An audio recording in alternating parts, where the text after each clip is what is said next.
file. We are now live on Facebook. So let me check how many people have joined.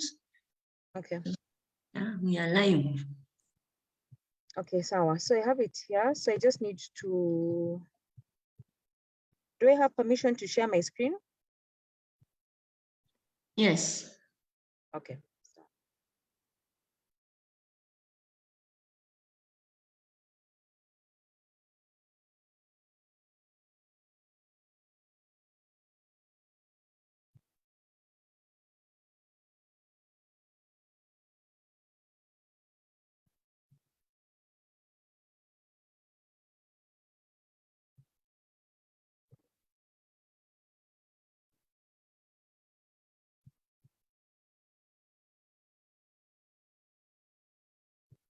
Let me know if you can see my screen, please. Yes, you can see it. Okay.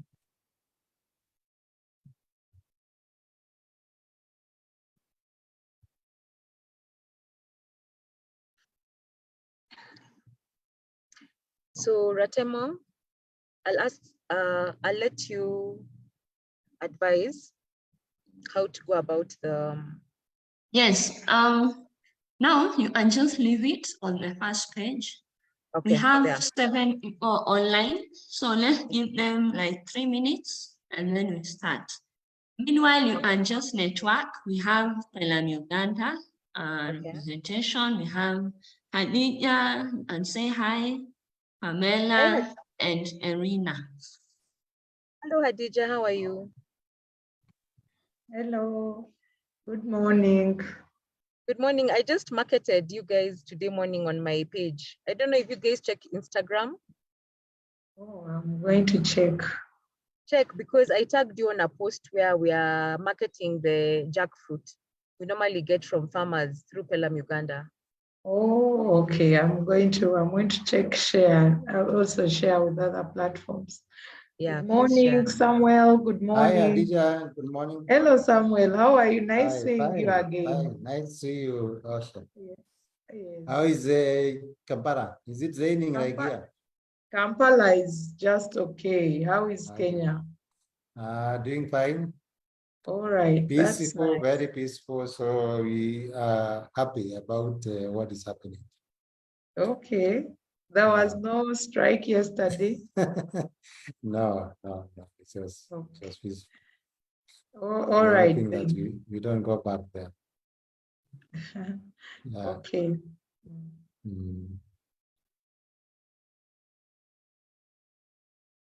Pamela, do you mind saying hi to our viewers and master trainers?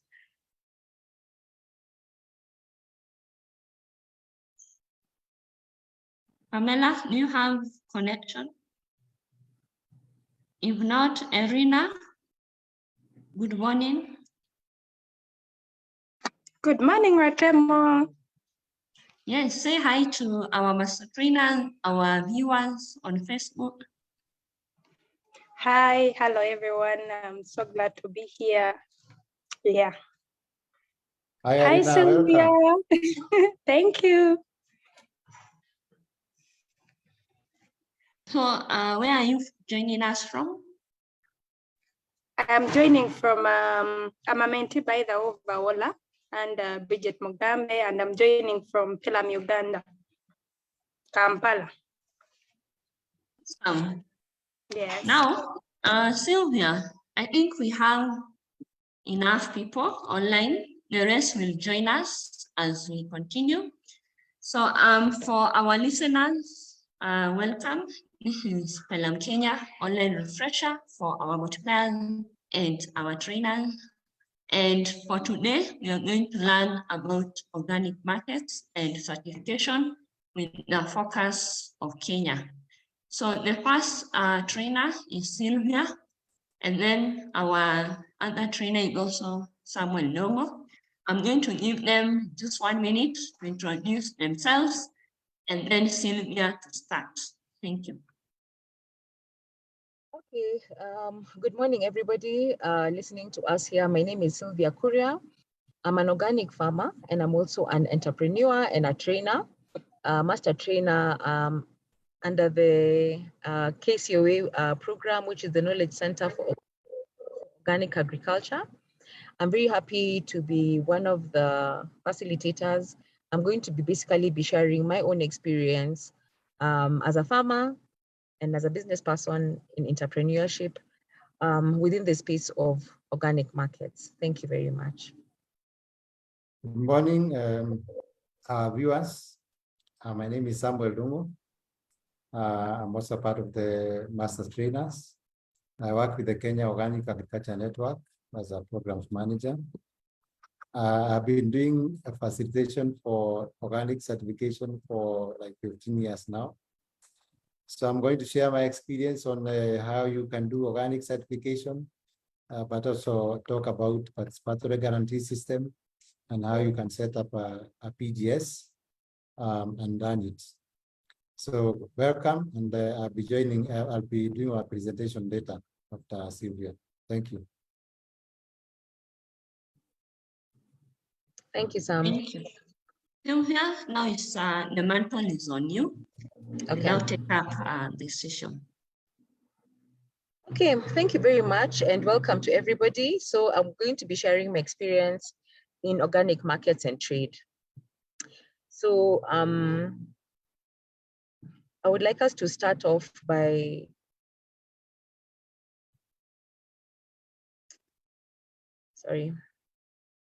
there. So want to start off by just asking the question about what are organic products? And basically here we're just talking about products that are grown under a system of agriculture, which is what we employ, without the use of chemical fertilizers and pesticides, and thinking about our environment and being socially responsible. So, you know, when you think about different terminologies, I think this was the one that I think felt that it really covered about what is organic produce, and very similar to the issue of agroecology and what is agroecology and how. Sylvia, a Yeah? minute. We cannot see your presentation.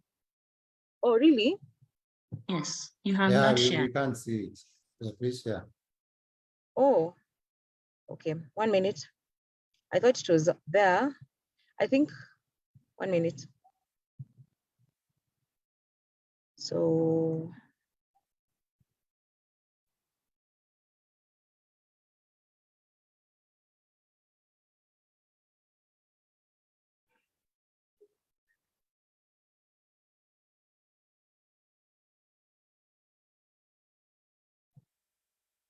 Maybe normal, you can just share for her so that we proceed.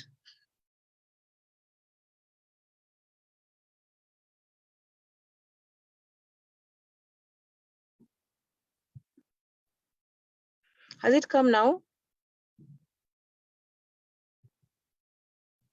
Yes, you Okay. can put it in presentation mode and then proceed. Sure. I'm sorry about that. I think there was an issue with the internet at some point. Okay, so we go back to what are organic products. So now I think we are together. So I'm just going to go through this slide again. Basically, we are talking about organic products are grown under a system of agriculture without the use of chemical fertilizers and pesticides, and thinking about our environment.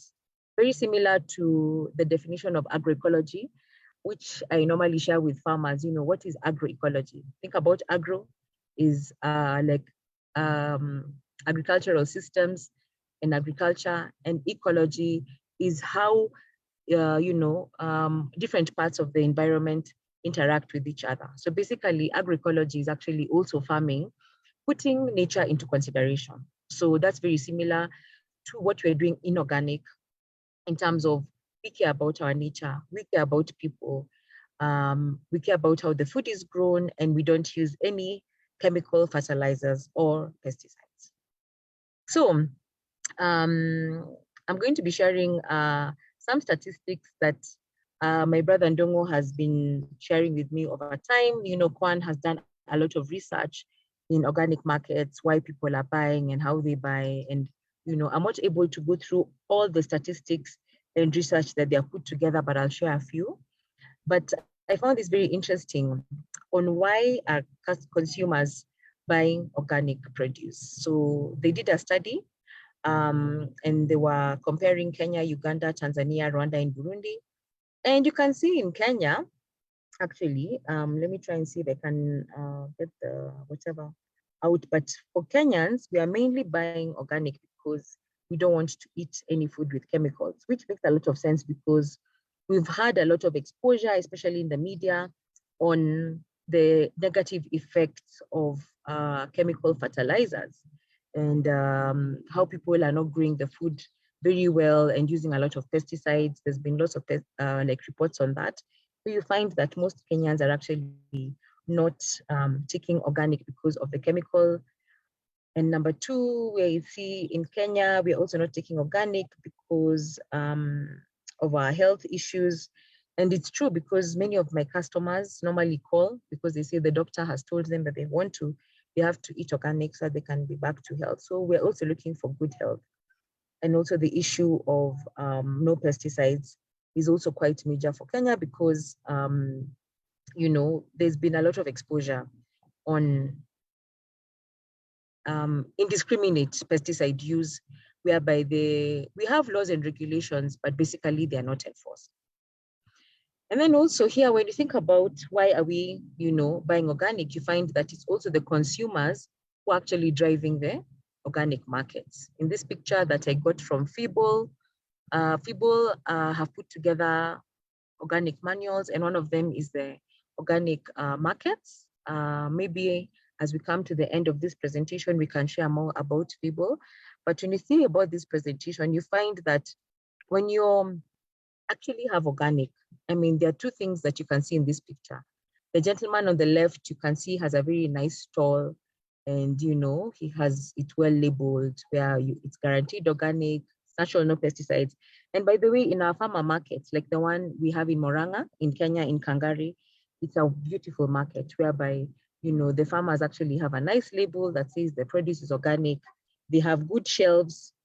And then also the fact that you're also able to educate the consumers, you know, that this food is good, it's natural, it doesn't have any pesticides, and the person has also cared for animals. And you can see our friend on the right, he's not so happy because he's saying that, you know, his friend is actually doing much better business because he has good quality, he has fair price, and his products are available, nicely presented, and well communicated.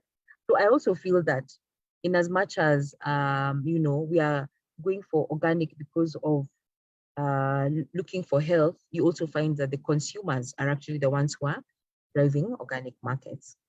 And also, when we think about farmers, most farmers are actually trying to produce their produce to meet the family's needs.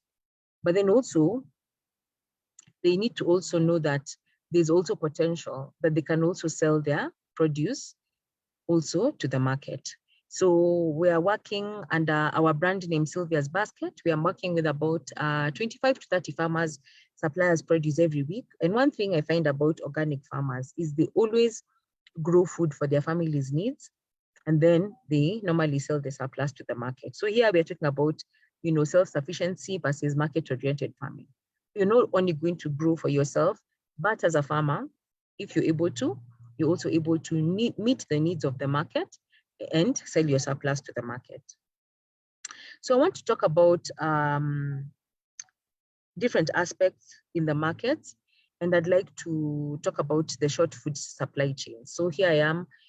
One of our customers had given us her garden here in Nairobi, and she told us, just bring your produce to my garden and we can sell it from there. So it has really worked out quite well, whereby apart from selling at the shop, I'll talk about retail a bit later, but here I want to emphasize how long or how far does your food travel from the farm to your plate? I don't know whether you've ever asked yourself that. Before you bite into, I know we love apples and there's nothing wrong. By the way, this week we have organic apples from one of our farmers in Kinagop. So if you want apples, call me.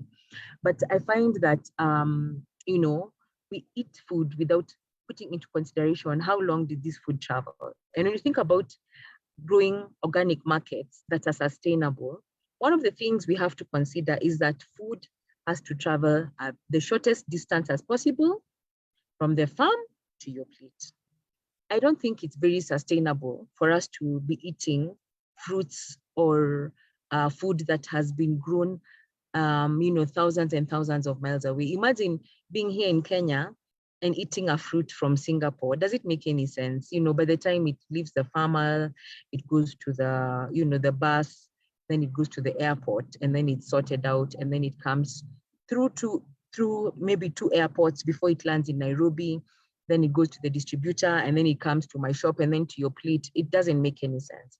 And I think for us, we need to really think on, as we grow organic markets, we need to think about farmer markets, farm shops like the one we have, a box scheme, which is how I started as Sylvia's basket, whereby I just put all my produce from the farm and then bring it out to the city to sell to my friends.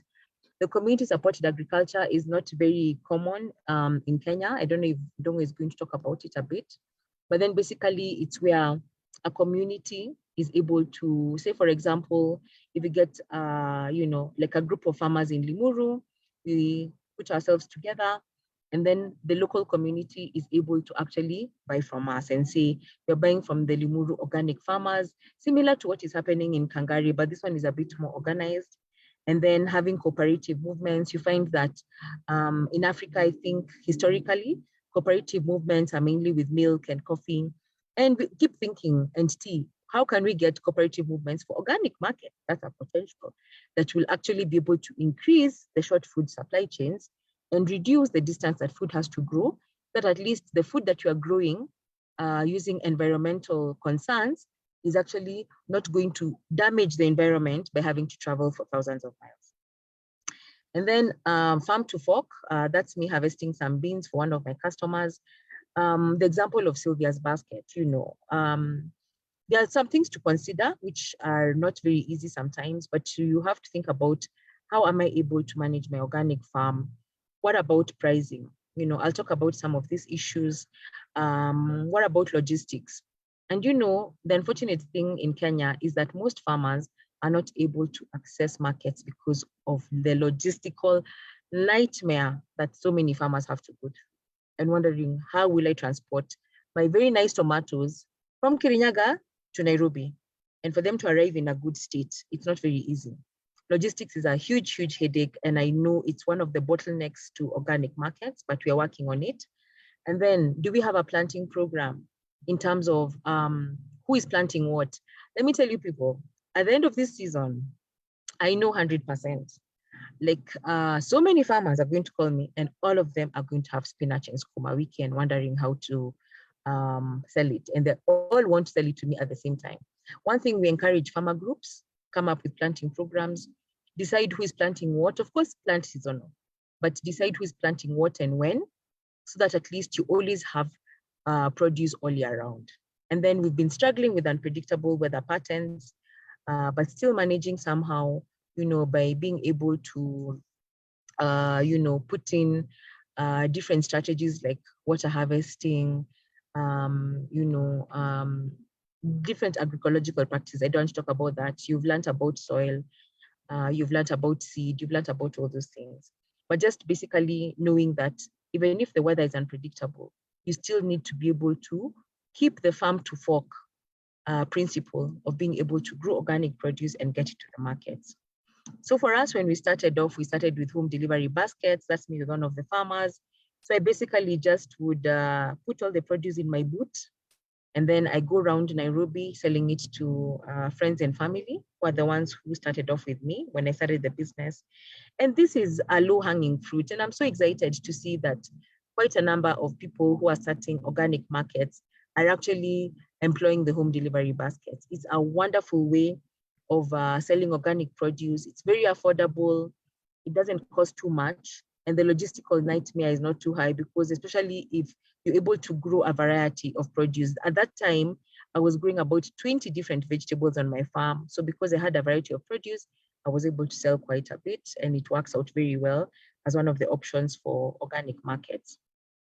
And then we talked about the issue of logistics and marketing. For us, we are lucky we have a logistics partner. We are working with Wells Fargo, who are able to transport our produce from all over Kenya. Very simple for us to get our produce. But then another thing we do is that I use social media marketing. At the end of this presentation, I'm going to share all my social media handles. I'd like all of you to please share and actually follow us online. But that is how we manage to sell organic produce. You need to be able to get a logistic partner, and you need to be able to have a marketing plan. And for us, we are very lucky to live in this day and age where social media has really blown up, and it's very simple for us to access a number of customers just by using social media tools. So you can see Carol, my colleague there, smiling with a nice big basket of vegetables. This is how we sell. We normally just take a picture, we share about the story, then we share a lot of stories. We share about farmers, how did the produce get to us?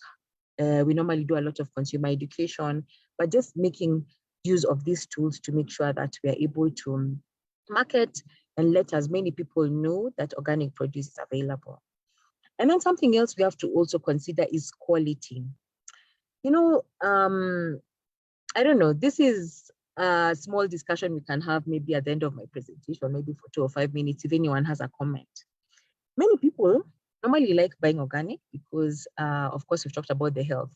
But if you're going to a conventional market, I normally find it very interesting that when people want to buy organic in a conventional market and are not sure the source of the produce, and I hear this from many of my customers, they look for the sukuma wiki that has an insect, the spinach that has a hole. They look for the deformed produce because they know this produce, chances are very high that it wasn't oversprayed with chemicals. And by the way, it's a wonderful indicator for you to actually keep safe and know that you're buying good produce. But then I think we are also moving, and we need to learn how to move to the next step. That organic should not only look terrible in the market, but it should have quality. And that's the one thing we're really working very, very, very, very hard. It's not easy, but we really struggle, especially at Sylvia's basket, that we actually should have good items that are quality. They are free of contaminants, as you can see in this slide, have high nutritional value. They taste good, are free from additives. They look nice and are well packaged and are clearly labeled. So we've been working with KCOA through the Kilimo Hai mark to actually see how we can better label organic, how we can package it in a better way. And now the onus is on us as farmers to make sure that we are also growing quality produce. We have our input providers. We have so many opportunities for us to have quality produce. So I understand that it's been some time whereby produce was not looking so good, because that's the only way consumers could know this was organic, because you can tell that the intervention in terms of chemicals has been very low or none. That makes it attractive for many people to take. So anyway, there we go. We are working on quality requirements. So let's talk about demand versus price. This is SAT Organic Shop in Morogoro. Got to visit a beautiful, beautiful farmer's shop where they're selling organic produce. And we need to think about the demand versus the price. For us as Sylvia's Basket, we have really tried to make organic produce as affordable as possible. Many of our produce, or quite a chunk of it, especially the basic produce, is actually the same price as conventional produce, especially our indigenous foods and indigenous vegetables, because those are not very difficult to grow and they're normally locally available, and want to make sure as many people as possible can be able to access organic produce. So when you make organic expensive, what you're basically trying to say is that organic is for the rich, which is not true. When you think about the SDGs and basic human rights, everybody should be able to access safe produce for their themselves, for their family, and for their health. So when you make organic very pricey, you're actually saying that safe produce is for the rich, which is not fundamentally right. When you think about our human rights, everybody should access safe produce. And then when you think about the farmers being able to access markets, if organic farmers make their produce very high, it means they will not be able to access a lot of markets, because who is going to buy from them? Because they'll be like, this produce is too expensive. Retailers like me will not buy from them. So we normally encourage organic farmers, please make your produce affordable. When you make it affordable, you make it accessible to most people. And then increase prices. It's going to increase fraud. How is this going to happen? What is going to happen is farmers, like say, for example, let me give you an example of my farmers. Every week, he's very happy that I'm buying from him 20 bunches or 30 bunches of spinach. Then I give him a very nice order. The next week, I tell him, I want 50 bunches of spinach. What will happen? He'll say, unfortunately, I don't have enough spinach. And he's going to see his money flying away. So instead of the money going, he's going to get spinach from the conventional market, sell to me in the brand of organic, and make his money. So when you make organic expensive, and when you buy organic at very, very high prices from farmers, just you're going to increase fraud. So let's make it fair all the way. We buy from farmers fairly and also sell to the consumers fairly. And my brother Ndongo is going to talk about certification. I don't want to belabor the point about participatory guarantee systems. Ndongo, I know you're going to share more about it, and you'll share with our listeners on how PGS and the Kilimo Hai mark are buffers against fraud and exorbitant prices for organic produce. So I will not talk much about that, but my brother Ndongo is going to talk about it. So I have a retail shop, Sylvia's Basket, and we do a lot of marketing, as I shared, on how we can be able to sell our produce. And retail is one of the most difficult businesses to be in because of the high cost of running the retail business in terms of salaries and rent. It's just a high cost business. But we have found that in our market, in Kenya especially, we still need to work with retail, because retail actually gives us a physical location that creates trust and credibility. Most of my customers have to come to our shop, see that they're real human beings there, and we're not just selling from a corner somewhere. And you actually have a shop, there's produce, they come, they interrogate us. And then after they've interrogated us, they're happy now to have home delivery. And we also find that we are also working with different kinds of clients. So we have young clients like me who want convenience and are happy to have home delivery. For us, we just have to see the produce on Instagram or on Facebook. We place our order and it's delivered to our doorstep. But we also have the older generation that are happy to walk in and actually pick their clients, those who want to actually have the experience of having of going to the market.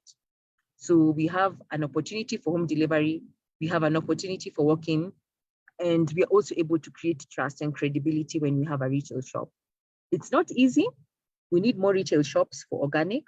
For us, we are supplying about roughly every week, give or take 100 homes, which is still a small number. We are growing. We want to grow to about 200 homes by the end of the year. So you can imagine the opportunity for organic markets is so wide. I mean, Kenya has Nairobi. You can correct me later, but I think we are between 6 to 7 million population in Nairobi. Can you imagine Sylvia's Basket is serving 0.001% of that population? So we need more people. For those who are listening to us, there's so much potential for organic markets. We have our farmers, and our farmers are actually selling to us only 30 to 40% of their produce comes to organic markets. The rest of the organic produce, can you believe, goes to conventional markets. So we can't say we don't have produce. Produce is there. What we need is people to go into business to sell organic produce. So we have different challenges and opportunities of organic markets, which I'm going to share briefly. I wanted to finish by 10:45 so that you can have a Q&A, and then my brother can take over at 11. So when you think about the different challenges, working capital for a startup is crazy. It's not easy, it's very difficult, and you find many people are not able to start because of the working capital to start it up. But opportunities are coming up and keep your eyes and ears to the ground. I'm sure opportunities are going to come up, especially for young people listening to me. There are going to be opportunities for us to actually be able to maybe support young people, to actually have working capital to have startups. And then you also find this poor consumer awareness. We talked about quality. Let me bring this up again, that in as much as we're trying to have quality, sometimes our organic produce might not always look beautiful, which is true.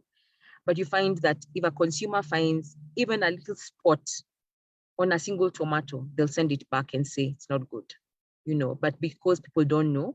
And then also people just don't know what they're eating. People don't take time to actually look at their plates and wonder, okay, how did this food get to my plate?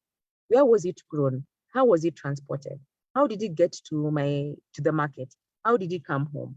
We have poor consumer awareness, and we actually have to work across the value chain with all the value chain actors to make sure that consumers are well aware about what is organic and why it's important. And once we get the consumers, this is a consumer-driven market.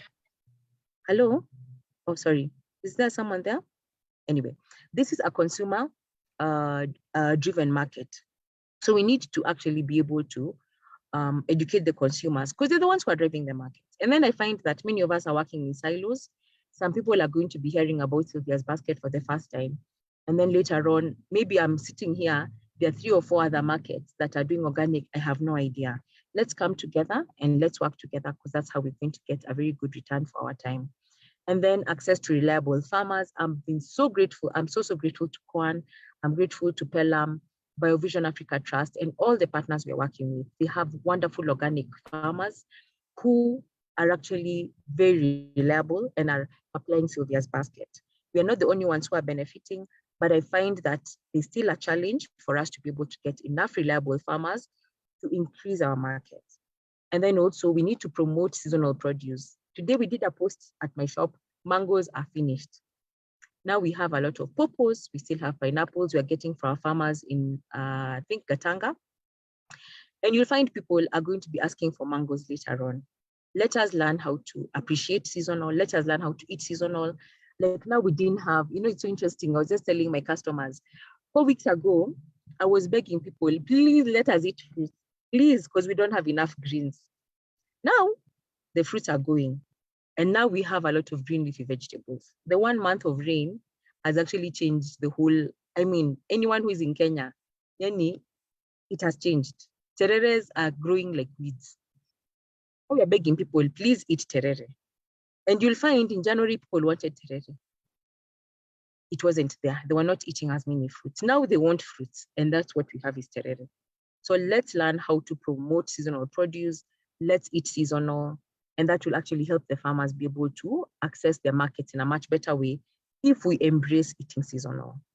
And then also marketing, we have a lot of marketing, online and physical, not very easy, but possible. And I talked about logistics. I don't want to belabor the point. Opportunities. We want to be able to increase sales by making our produce affordable. We are very price sensitive. As Kenyans, it's difficult. It's not easy. Life has become so difficult for everyone. So we need to be able to make it affordable. And then being able to use social media platforms. I've already talked about that. And then the Kilimohai mark, which is the PGS mark for East Africa. My brother Ndongo is going to talk about it in detail. But basically being able to market produce using Kilimohai mark that actually gives you the, how do I put it? Kilimohai mark is your guarantee for organic in East Africa, yes. We are able to use the opportunity of Kilimohai mark. For us, we are always Kilimohai. We are marketing it on our social media pages. We tell everybody about Kilimohai, and our farmers have the mark also. And then being able to aggregate local farmers using PGS, KCOA is doing it very well. With our farmers that we normally buy their produce, they aggregate, put the produce together, it comes to our shop. And then daily posting on social media platforms. For us, Sylvia's Basket, check out our Instagram. I think we have more than 1,000 posts. We put in a new post every single day. Every single day, new post. Check our stories, check our posts. It's possible, it's amazing, it's working. And then opportunities for cold chain and bulking. Those are high capital costs. Sometimes you find the donors are not available. Maybe they don't have the money. We don't have access to funding. But I find that if I actually had a good cold chain, can you imagine with me that I have cooler van all the way from my farm in my Mahiu, getting to the shop, aggregating the produce at the shop, and my cooler van will get things to Ratemo's home at her doorstep using a proper cold chain. She's going to get the best, crisp, wonderful quality of produce. You know, for us, we're really struggling because, you know, we have to use our pickies and bodas to transport. But an opportunity is for us to actually have a good cold chain, be able to bulk everything together and then sell it out. So I want to share with you the different markets that are available. So the organic and natural markets that we have around are Inogov, organic market that is on Thika Road, somewhere off Thika Road. We have the Karen Organic Farmers Market. Those who are in Karen would know it. We have become Kikuyu Organic Farmers Market, work with them very closely. We have C-Shape, Syrian Market, and they also have it in Ndeya. They're opening in Ndeya, and anyway, and I think they also work with Inogov on Saturdays. Anyway, you can correct me later on. We have the Kangari Organic Farmers Market, which I shared about in Moranga, Free Organic Farmers Market, and at the US Embassy. And other organic outlets that we are very happy at Sylvia's Basket. We have Bridges. They also sell organic produce and have a wonderful, wonderful restaurant in City Center for those who don't know them. We have the Corner Shop. They also have a section for organic. Elgania, Kafu also have a section for organic, and the produce comes from our farmers, and Kalimoni Organic Shop. So that's the end of my presentation. Feel free to get in touch on the different platforms on Facebook, Instagram, on our website, on Twitter, and on LinkedIn. Ratemo, that's all for now. I would kindly request if anybody has questions, maybe Ratemo, you can facilitate questions, and then we hand over to Ndongo at 11 to then go ahead talk about certification. Thank you. Yes, thank you, Sylvia. I just made the page so that people know how to reach you. But then a question from Elsie. Elsie is asking, what are cold chains? You mentioned about cold chains. So what are they? Okay, basically a cold chain is being able to transport your produce all the way, you know. Let me give an example. Let me give an example to answer the question. Saying, if I have my Sukuma Wiki or whatever produce I have at my shop, it's going to be picked up by a van that has a cooler system. You see, like, let me give an example of those who are exporting flowers from Naivasha to the airport. How do you think they transport? All their vans have got a cooling system, because if this rose actually gets in contact with the sun, the Naivasha and my Mahiu hot sun, by the time it gets to the airport, it will be withered and it's not going to be of any use to the exporters. So a cold chain is being able to have a cold system whereby I have a cooler van that is able to pick up produce from the farm. The cooler van is going to come to my shop to aggregate, basically means to put all the produce together. And at my shop, I also have a cooling section, yeah, that keeps all the vegetables cool. So I'm able to actually get produce from the shop, and then I put it in a crate, and from the crate back to the cooler van, and then it's going to be delivered to Ratemo, say for example, my customer. So basically, a cold chain is being able to keep this produce in a cool environment. I don't know what the specifications might be, maybe about 10 degrees or so. So it's going to be 10 degrees all the way from when it's picked up from the farm to when it arrives at the client's home, and it's going to be in good quality. I don't know if I've answered it well, but that's a cold chain system. Thank you, Sylvia. We have another question on Facebook from Lucy. Just an input. She has an input. Production is also a challenge since most of the farmers produce less products hence makes markets not enough for consumers, and build in the markets that makes more competition between conventional and organic products. I think it's about sustainability of markets in terms of production. So there's a question from Beatrice Wayaki. How do you detect organic produce from your farmers before doing delivery? And the question number 2, what happens to that farmer? Maybe in case they are not organic. I think that's what she means. Maybe you can respond and then I ask more questions. Okay, sure. For us, basically, we work with institutions. I would not be able to do it myself. So I work with, like as I mentioned, work with KCOA, work with Pelum, work with Vision Africa Trust, whose farmers have already gone through a system known as Participatory Guarantee System, which is a group certification whereby the farmers have undergone a proper training on how to grow organic produce. They have their checks and balances, and then they're able to aggregate the produce. So I don't do it on my own. I work with these different organizations, and I would kindly request that Mr. Ndongo, as he does his presentation, please emphasize on PGS and how it supports, with the credibility and being able to ensure that all farmers are growing their produce organically. I think I've answered that part of the question. Thank you, Sylvia. One of the participants is requesting for you to just go back one slide. I think he wants to capture something. Just leave it there. So there's a question from Jerry.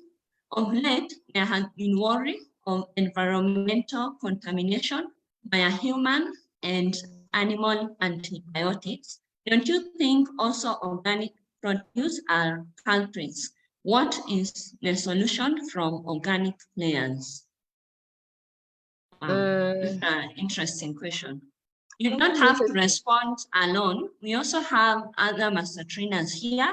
We have Grace Bisoy, we have Mr. Derito, we have Esther. So let me throw this to Derito. So of late, there is a worry about environmental contamination by a human and animal antibiotics. Don't you think also organic produce are culprits? What is the solution from organic players? Mr. Derito, if you are online, please attempt that question. On Grace, any of you? About contamination of organic produce, if I'm not wrong, if we are contributing to that. I'm happy to give just to give okay, someone, yeah. Okay, go ahead. I didn't know you were there. Just to give a small, maybe a small solution. But I think the best thing to do is for farmers to practice organic farming, because the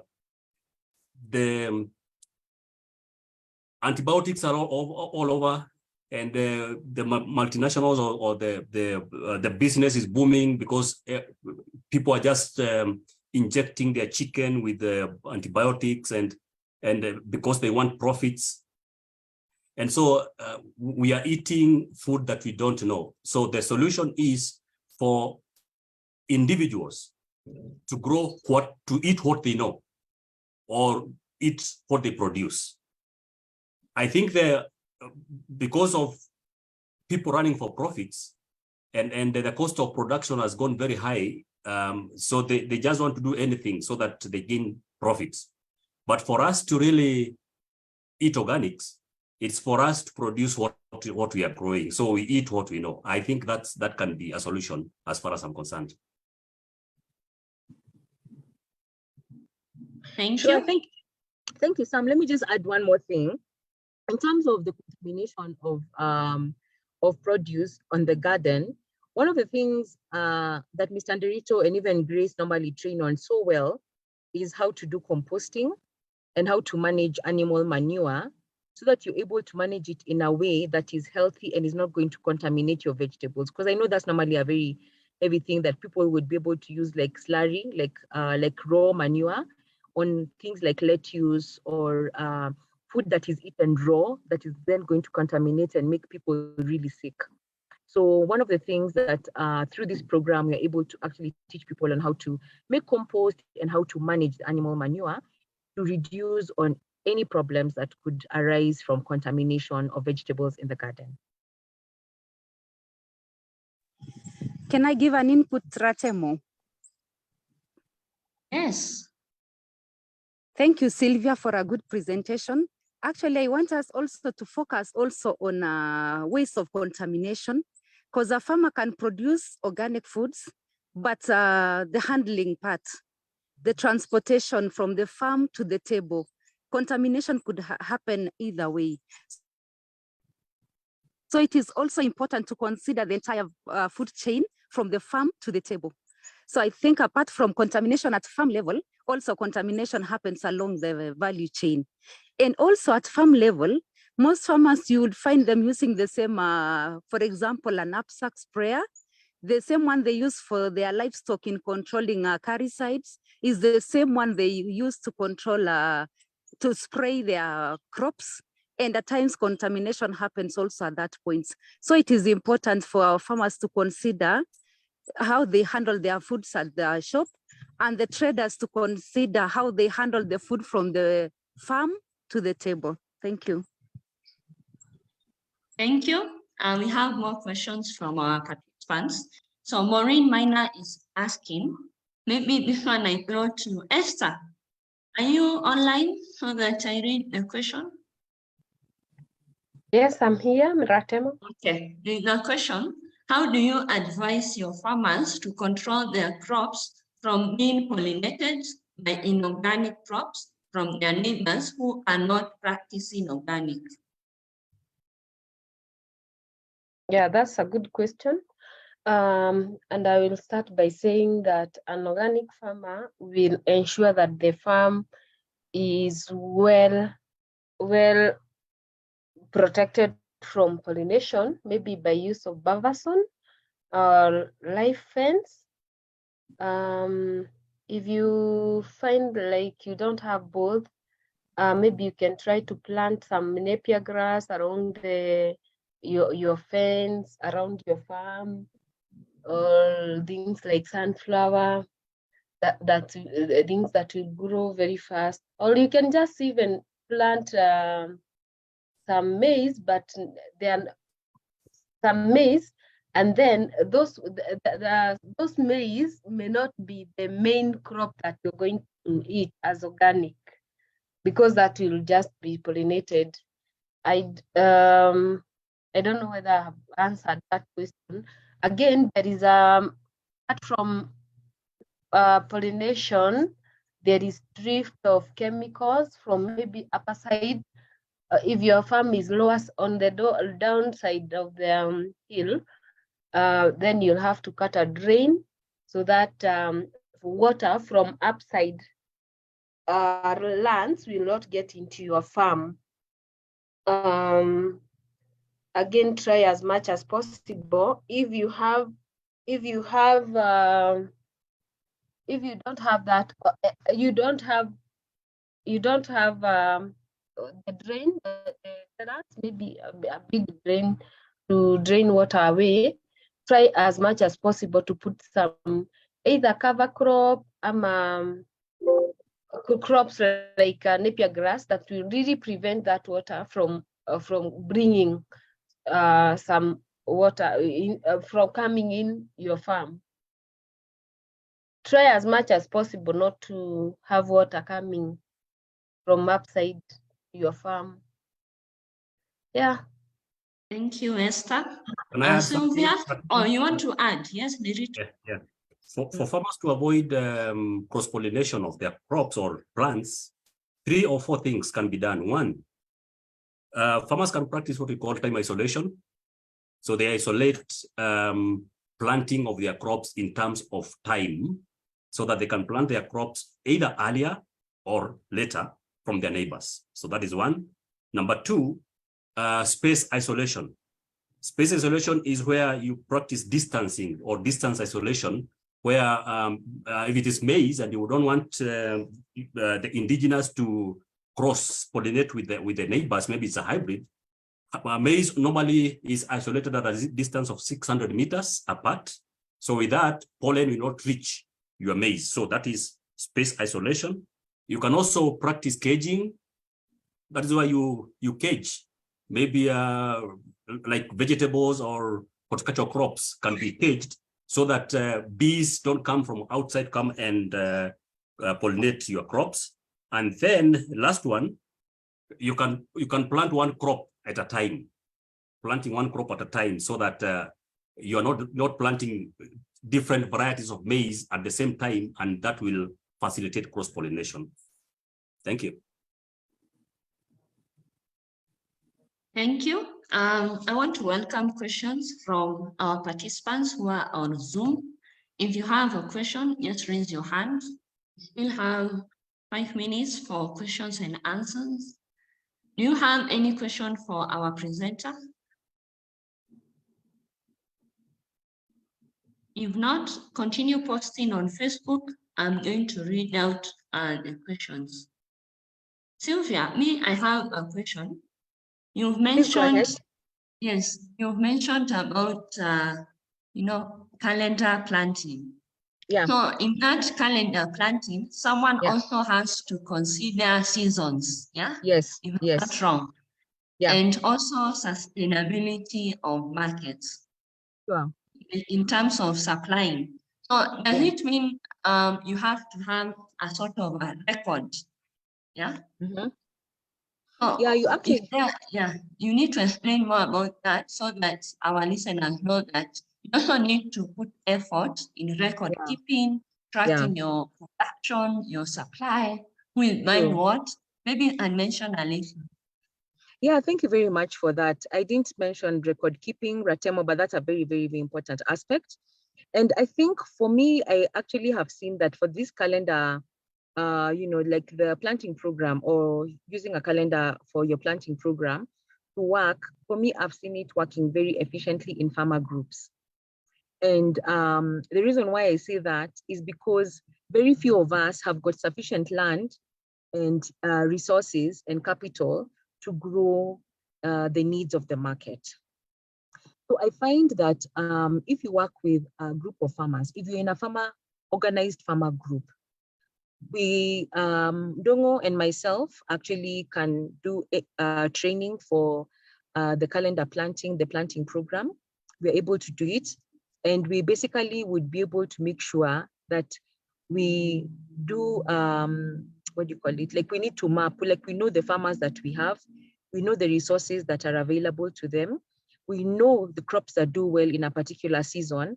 And then from there, that is all record keeping as you're talking about. From there, now we are able to tell which farmer, tell each farmer what they're supposed to grow at what time, knowing when it's going to be harvested. And at the same time, when you know when it's going to be harvested, you've already liaised with the market to tell them that in 2, 3, 4 weeks' time, this is the kind of seasonal produce that you expect to get. So the person at the market then starts marketing it. It sounds like a very complex thing, but then now I agree with you in terms of record keeping, it won't work. But even for a farmer on their own individual farms, they are able to divide their farm into different plots and then know how to plant progressively to make sure that they always have produce enough for the market. It's a very, very, very broad topic. I may not be able to answer the question right now, but I agree with you that having a calendar, having a record keeping is very important for the planting calendar to work. Thank you. I'm seeing there are no more questions. Maybe they are anticipating for Nogo's presentation about certification. But thank you, Sylvia. I don't know if you want to share maybe some parting shots before we hand over to Mr. Ndongo. Yeah, my parting shot would basically be what I said earlier. Nairobi has a population of 7 million. Kenya has over 50. So even if you're listening to me from out of Kenya, we have our friends in Uganda who are listening to us. The markets are wide, they are broad. We just need to coordinate ourselves. We need to work with our farmers. We need to be brave and go out and start organic markets. You know, it's very difficult, but it's possible. And our citizens are counting on us as farmers to actually go out there and make sure that this good organic produce is accessible to as many Africans as possible. Thank you so much for the time, Ratemo. I've really enjoyed it, being able to share our story. And yeah, I look forward to hearing from our brother now on certification. Asante. Thank you, Sylvia. Let me stop projecting so that Mr. Nogo and started. For our listeners, we are in the second section on certification. So I welcome our presenter. He's going to introduce himself again because we have new listeners, and then he will take us through his training. Thank you.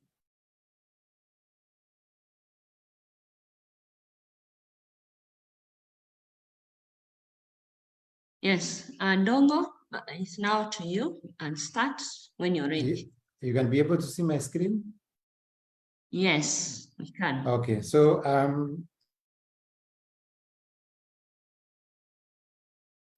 my name is Samuel Dungo, organic agriculture certification for operators, and also done capacity building on this area of organic certification and standards, and also facilitating participatory guarantee systems for many groups.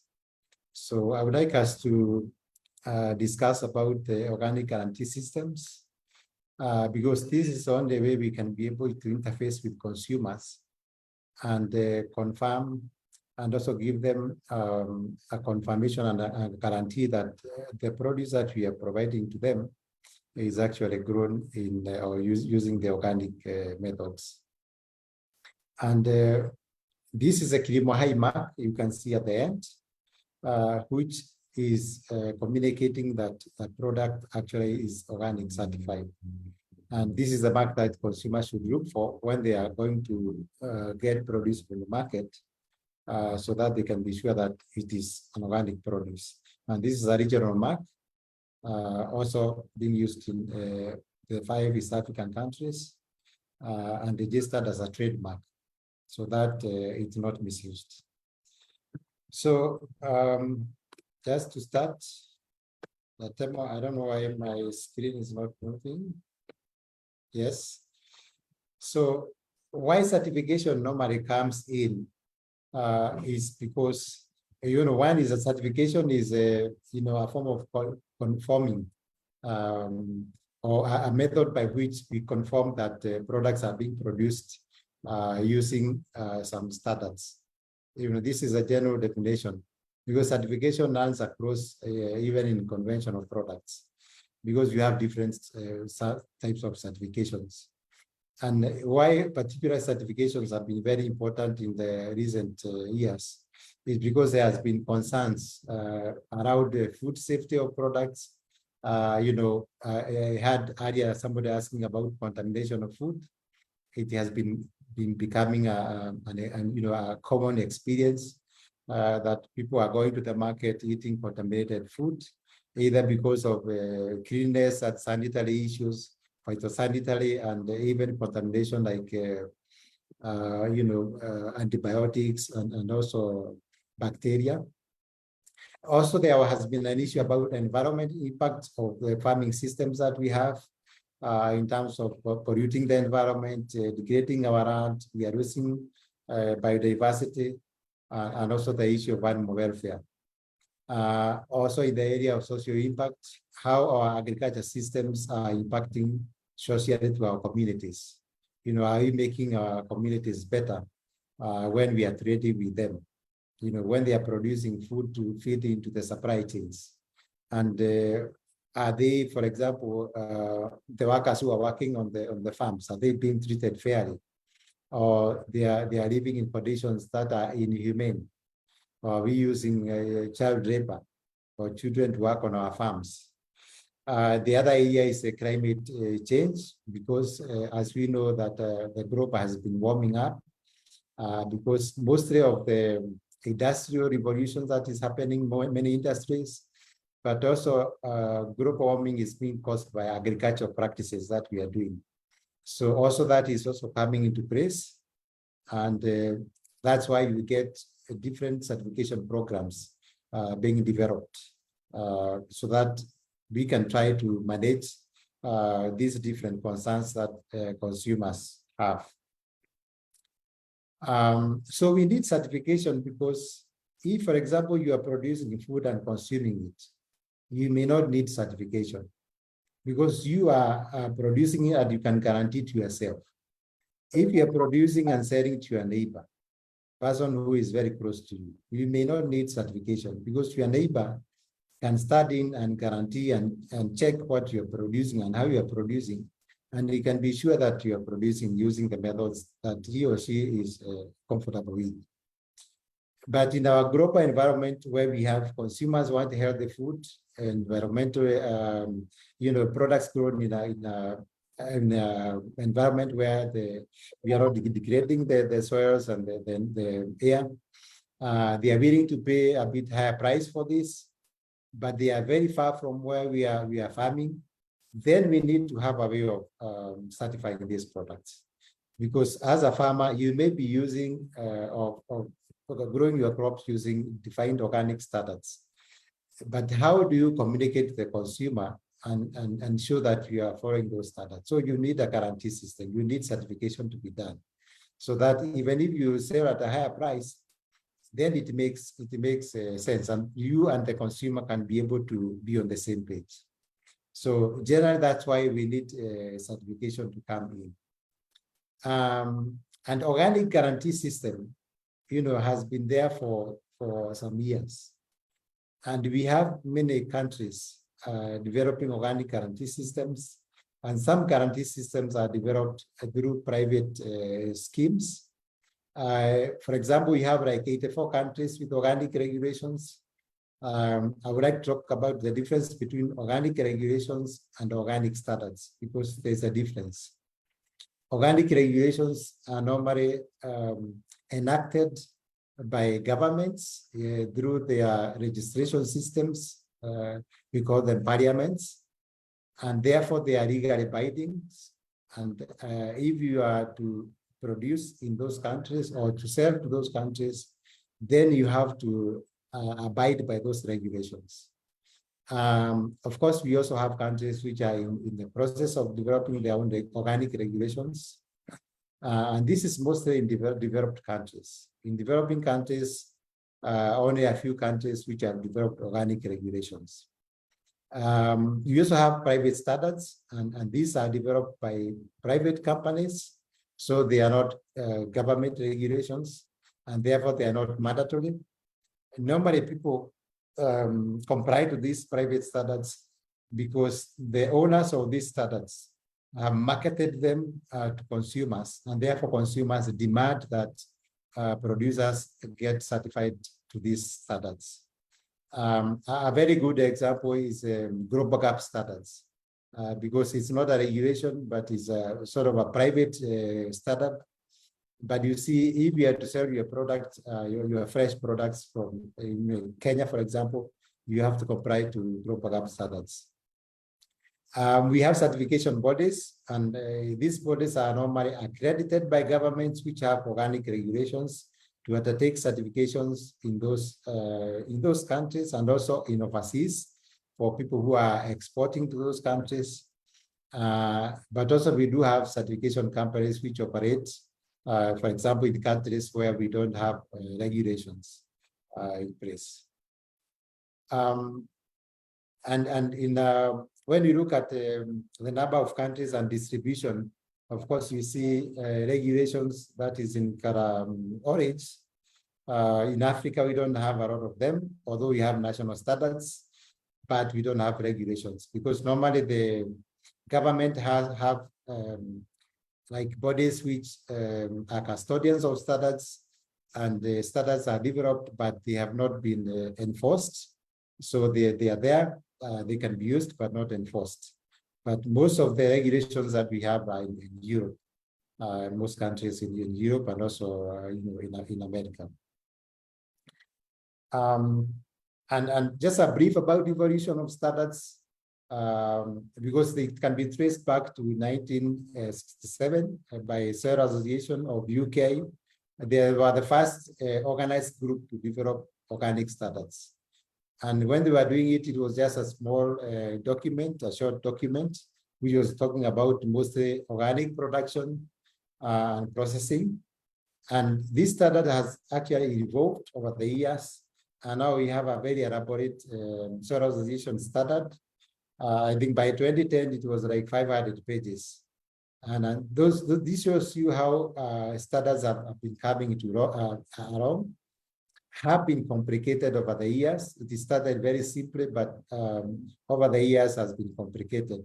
And where we are moving to now, of course, we have new EU regulation, and the US, they are also updating their regulation. Other countries like China, they are also coming up with their own organic regulation. It's being made more and more complicated and actually difficult to comply to.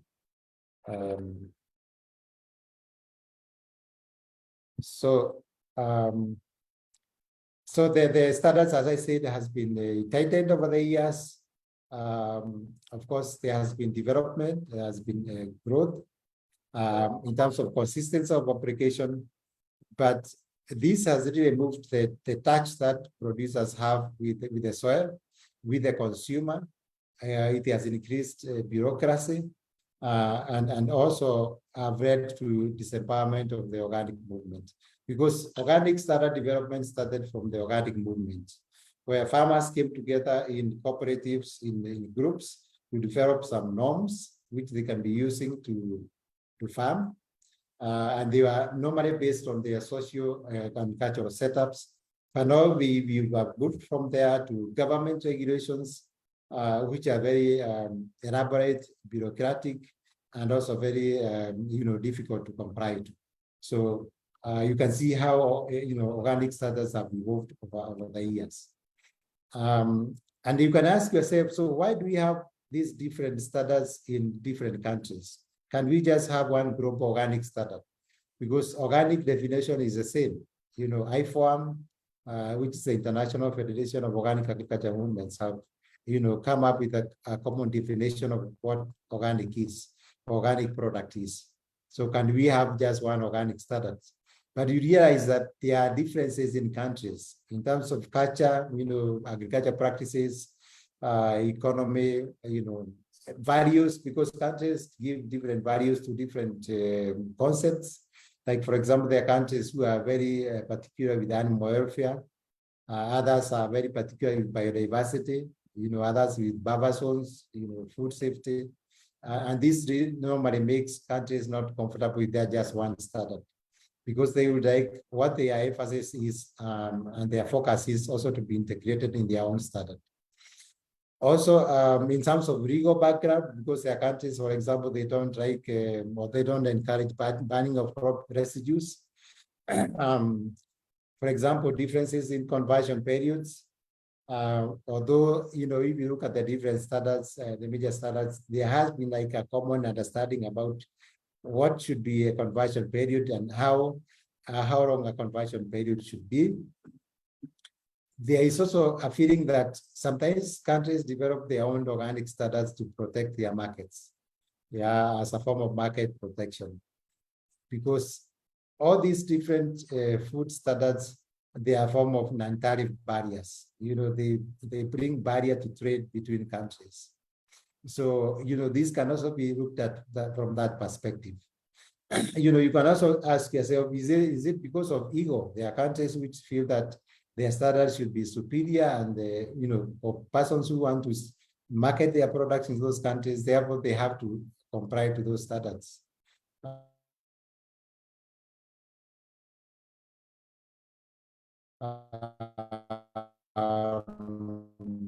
So it has been there over time, continue, and it continues. But of course, we also have the minimums, following the definition of what organic is, and this has been agreed upon. And if you look at all the standards, they are like the principles which are like the bare minimum of what organic is, and that's what you find in most of the standards.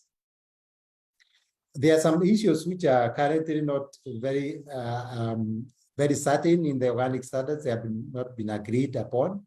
There has been discussions which are continuing on these issues. For example, the use of container farming and hydroponics, aquaponics. Currently, most of the standards don't allow the use of hydro and aquaponics. There are some that allow container gardening or container farming. There are a few which don't allow that, but this discussion has been continuing. Non-food products like textile, of course, there are standards which have not, accepted this, but there are some which have developed these textile standards. Cosmetics, of course, that has also been an issue. We have organic, for example, lotions and sprays. Aquaculture, many standards are developing aquaculture standards. There are some which have not developed. The issue of seeds, according to the phytosanitary standards of many countries, the use of non-treated seeds is prohibited because of the movement of pests across countries.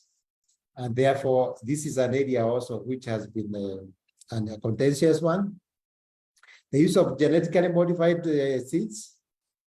For example, many standards say that when you are, as a farmer, you are growing GE or genetically engineered crops, then you should not be certified as an organic farmer, even if you have an organic garden, which is within your farm.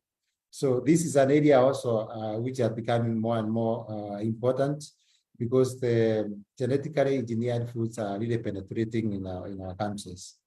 The use of nanotechnology, especially for disinfecting, because of the emergence of different pathogens which are coming into being, and that this nanotechnology is one of the technologies which can really solve this problem. So this is an area also which is a discussion on whether nanotechnology is actually affecting the quality of food that is being produced. So I want to talk about certification, and it's important that we talk about the first form of guarantee system, which is direct or first party assurance, where as a farmer, you can actually guarantee yourself. I think we see many farmers, especially who are participating in farmers markets, they are not in participatory guarantee system, they are not certified through the third party system, but they claim, it's called self-claim. They claim that they are producing their food through organic means. And if you can trust that farmer, for example, you can pay a visit to that farm, and then you are satisfied that that farmer is actually producing using organic technologies, you can actually be buying that produce as organic produce. So that is what we call the first party assurance or direct guarantee, where the farmer is saying I'm organic, and then maybe the consumer can maybe go and visit the farmer, and there's no certification there involved in terms of that party or PGS. The other certification is called third party. So in that party, where we have first party as the farmer or a group of farmers who are growing organic produce, they have their own organic regulations, internal organic regulations they have developed, which are of course in line with the known or accepted organic standards.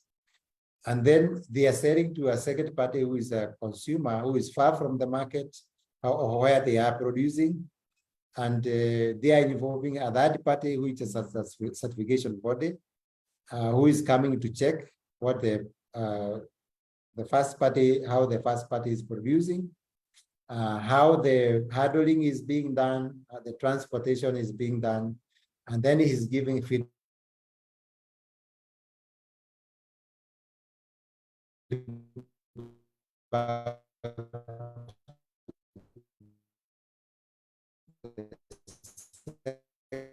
consumer, and then it gives a guarantee that actually the producer is following the organic standards, and therefore the consumer can buy those produce as organic produce.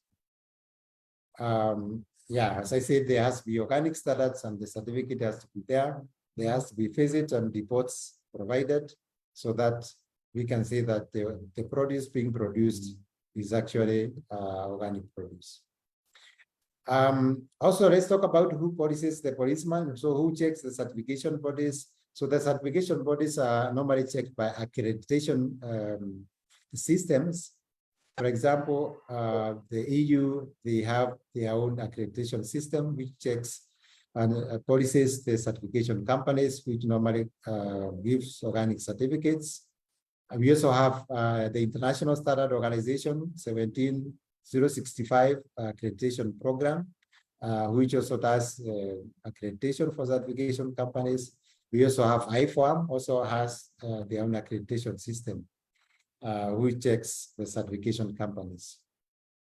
So over the years, as you can see, there has been changes of the standards, who decides on the procedures and who makes certification decisions. Because normally standards are different from the company certified. Although you can have some certification companies developing their own standards, there is a difference. For example, in the early years of 1940s to 1970s, we had standards being developed by farmers. As I said, it came from the organic movement. By that time, there were no procedures of who decides who is to be certified. And certification decisions were not applicable because farmers were the ones who are developing the standards and checking themselves. Actually, is when you look at PGS, actually we are going back to this era where farmers were very powerful and they were taking charge of the certification or guaranteeing organic products. But from 1970 to 1990s, that's when organic standards were taken over by some governments. Organic associations started to be formed. So standards were being developed collectively by farmer associations, kept coming together. Procedures for certification were decided by cooperatives, by farmers coming together, and they also used to make certification decisions. But in the 1990s, from 1990s even up to now, you see a lot of emergence of certification bodies or certification companies. And all those standards are being developed by farmers collectively. The procedures for certification are decided by certification companies. And the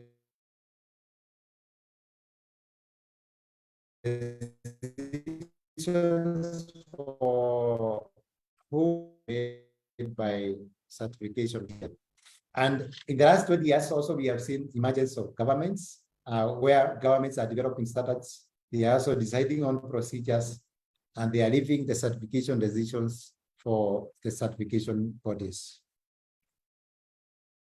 So, and you can see the emergence of certification and concept and standards, came from how organic emerged in the early years, from ideology, like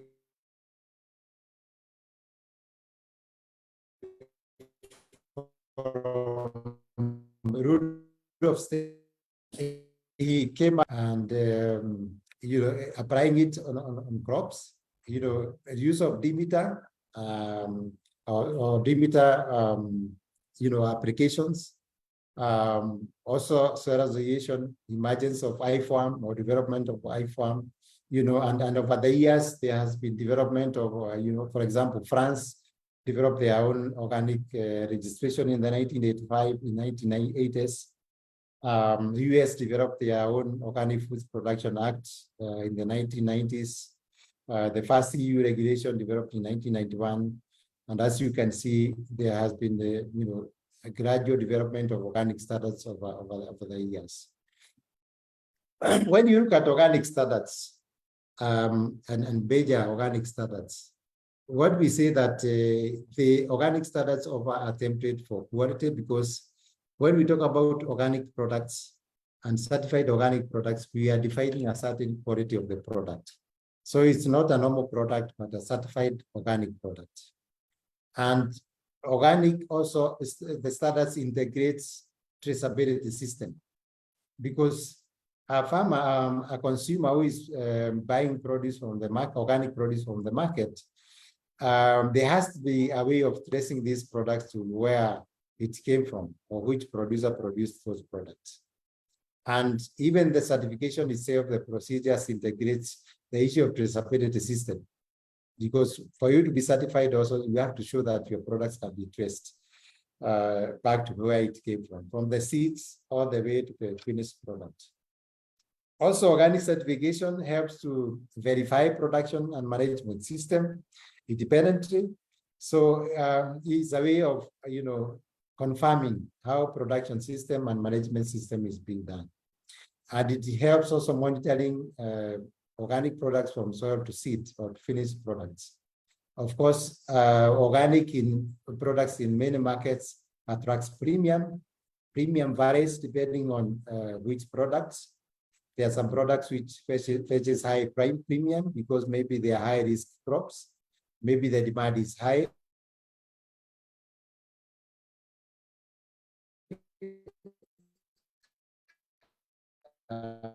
Markets, but their product, the consumers are not ready to pay for high premiums. But what I say is that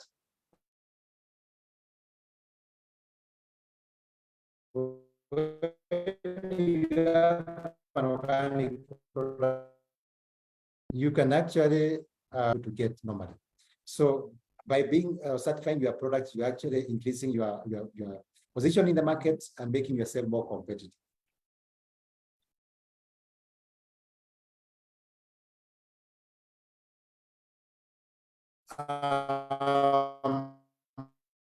These examples of organic standards, organic standards, which was developed in 2007. It has been updated in 2017. The current standard that we have. The EU regulation, now we have a new EU regulation 848, 2018, but the 834 is still being in place or implemented. We have the National Organic Program standards for US, Japanese agricultural standards for Japan. We also have private standards like Naturad, CRAF, which is a Sweden standard certification program. Certification is also a private standard, and we have many more standards and certification programs. And these are examples of organic marks that we have. For USDA, they use that mark. The EU regulation, they use the REEF, like RIMAI mark and shown area. The bio standards for Naturad and CRAF and Soil Association. The objective of the standards, most standards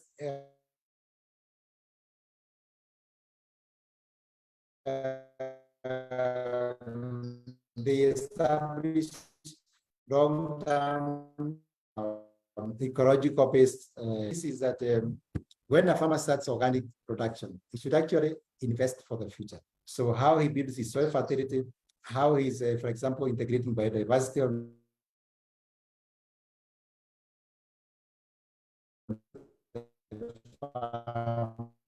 should not be should look at that. Also should be based on long-term goals or strategy. The standards also avoid and minimize synthetic inputs. Why we talk about minimizing is because there are some operations, there are some processes that you have to use synthetic inputs, and that is defined by the standards because the natural inputs are not available currently. The other objective is to minimize pollution and degradation during production, during processing, has to be minimized. And this is very clear in the standards and is actually checked by the standards. Also excluding unproven and natural and harmful technologies like genetic engineering. Also that is the aim and objective of the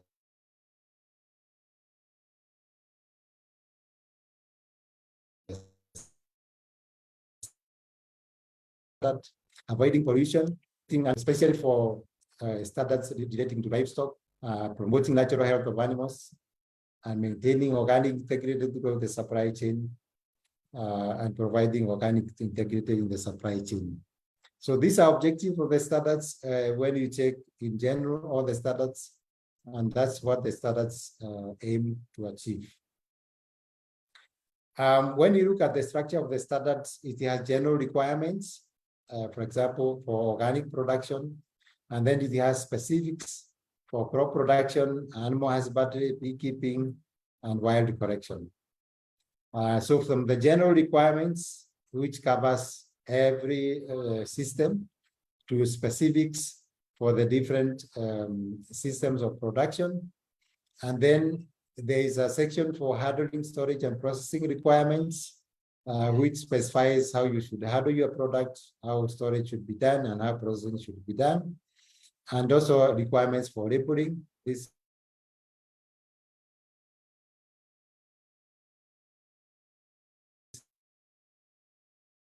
all the standards, how and then it has annexes which specifies the inputs in terms of for pest management, for disease management, for food processing, for additives, and things like that.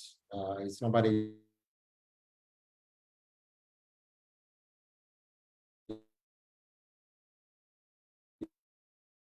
In the annexes. And there says that there has to be adequate physical separation between organic and inorganic production. This means that when, for example, you're looking at organic production, a farm, there has to be a difference between a farmer who is doing organic and the farmer who is neighboring, who is a conventional farmer.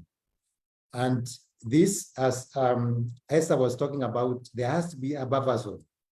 A buffer zone should be a physical separation, either in terms of a fence or in terms of a space that has been left, which will prevent the drift for the pesticides which are being sprayed by neighbors to come to the organic farm. The other requirement is the standards, the records that producers have to keep records which demonstrate that they are complying with the standards.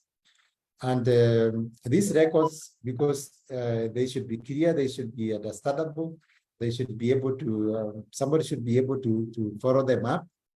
Although a farmer can actually keep the records in his own native language, but it should be in a way that somebody can be able to follow them. There is also a requirement for conversion period before full organic status. This depends whether a crop is a perennial crops or is an annual crop. Normally for perennial crops is 3 years, and for annual crops is 2 years. There is also a requirement for inspection of the unit at least once per year, where the auditor is, comes and checks the farms, the stores, and all the operations before certification is done. Certification, we normally say that it follows the process certification because for a product to be certified, you have to check from where the seed came from, how that was prepared,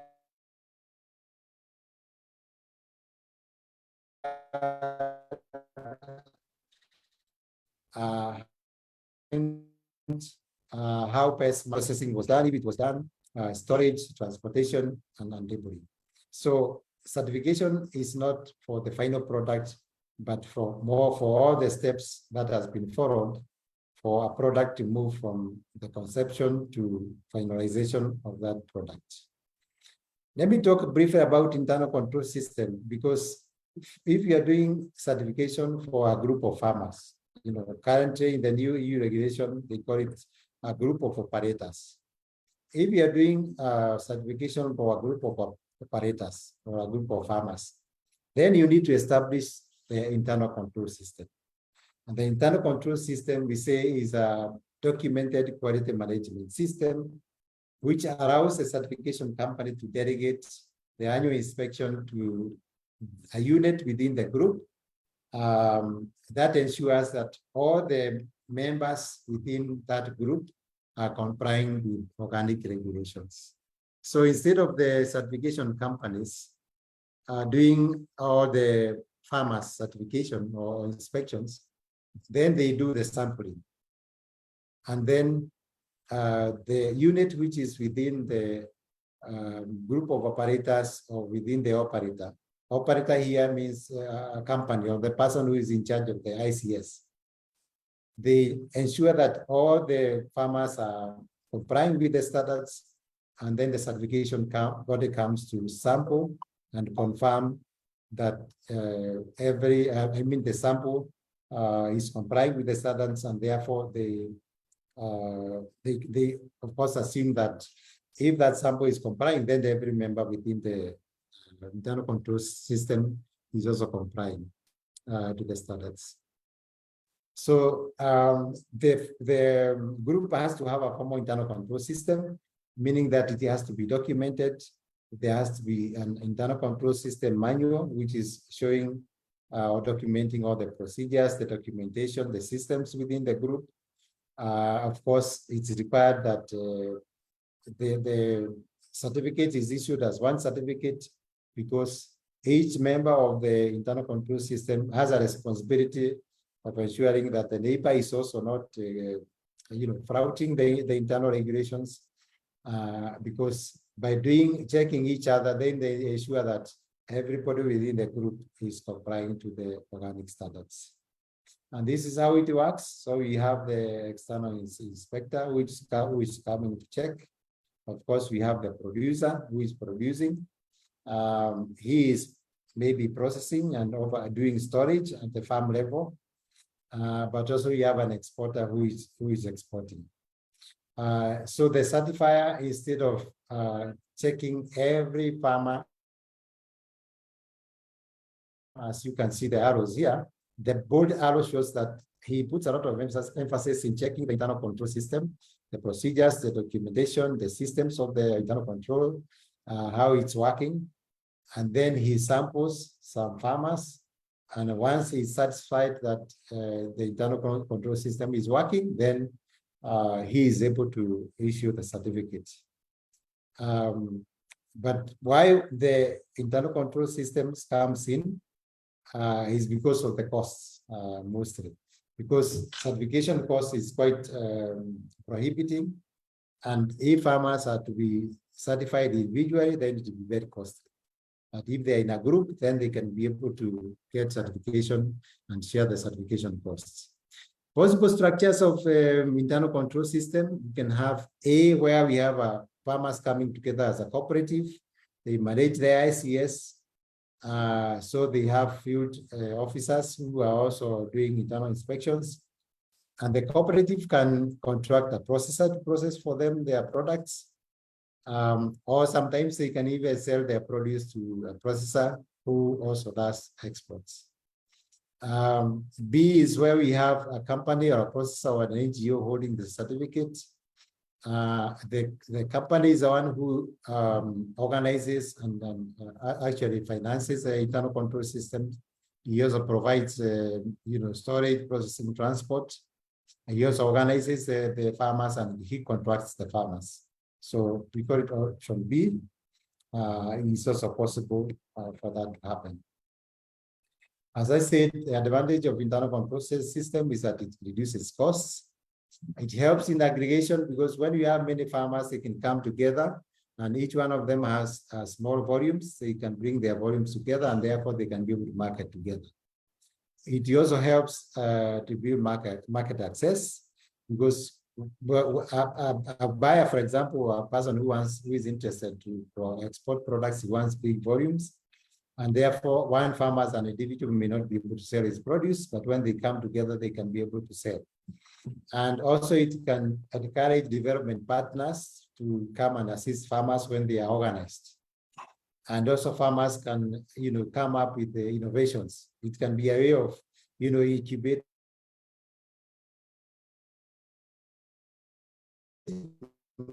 ideas.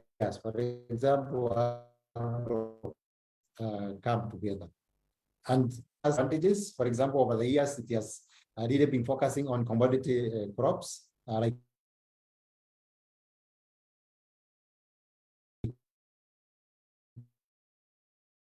coffee or tea and things like that. It has been used for export. So, this makes it very limiting. And the aspect that farmers cannot own a certificate also complicates issues, because farmers rely on the owner of the certificate. And if he's not happy, for example, with the prices, he cannot sell outside the group as organic. because it's only organic when it's within the group.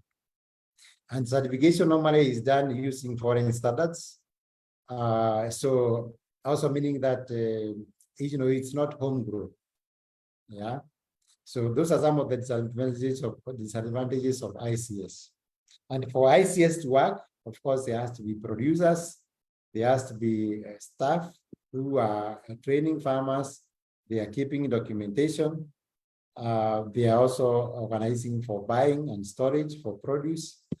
And there's also a set of documentation which has to be set and kept for ICS to function properly. So training is very important in internal control system because farmers have to know the standards.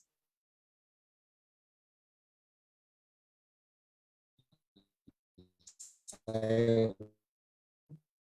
has to be regulations. Normally they are developed, of course, in line with the external standards, but they are developed in a simple way that farmers can be able to understand them and they can be able to actually interpret and practice them. For smallholder farmers to be certified as a group, form an ICS, of course, the issue of costs come into being because cost of individual certification is high, but there has to be homogeneity of members. For example, farmers have to be in the same location. They have to be having the same production system, like sort of similar size of holding. And then if we have big farmers or large farms, they can be part of the internal control system. They can be part of group certification, but they have to be inspected individually. And farmers have to sell, using the same marketing system or having a common marketing system. The organic certification process, of course, it starts with risk assessment. We say actually certification is based on risk assessment, looking at the different risks which can jeopardize the integrity of the organic product. That's a very important exercise. And then awareness building, of course, is important to bring in awareness about the standards, about certification. And then from there, we have registration of farmers. So all the farmers within the internal control system have to be registered. They have to be contracted. And then their histories have to be taken. From there, developing internal control system documents, like internal procedures, the systems that we have and documentations. Then, of course, external inspection is done, communication of the external inspection results, and issuance of the certificate. But what is very important also is doing continuous capacity building. Like every year, the field officers have to be trained and the farmers have to be trained. Because if you don't do that, then they forget. They have to be reminded. What does the internal standards say, the internal regulations? In case there are changes with the external standards, then that has to be communicated through trainings. So during the inspection by the certification body, what is checked is how the ICS is functioning, competence of the staff, they have the right skills, knowledge of implementing the internal control system. Also farmers, do they have understanding of the standards and how they are implementing the standards, how handling of the standard is done, and sometimes the sampling of products is done. In the new EU regulation, it will be mandatory from 2024 that sampling will be done, but currently is not mandatory. So it's actually depends on the risks in the ICS. So what we need in group certification, we need to have good farmers who are ready to be organic farmers, who are following the standards, be in a group in the same area, of course, have extension officers working with you. Of course, there are resources for example, logistics for reaching farmers, have a joint or central marketing system where you can even work with the buyer, and then you can get in touch with the certifier to certify you. You need an internal standards, which is simple, understandable by the farmers in the language of the farmer so that they can be able to understand it. Also, you need to have a clear membership rules.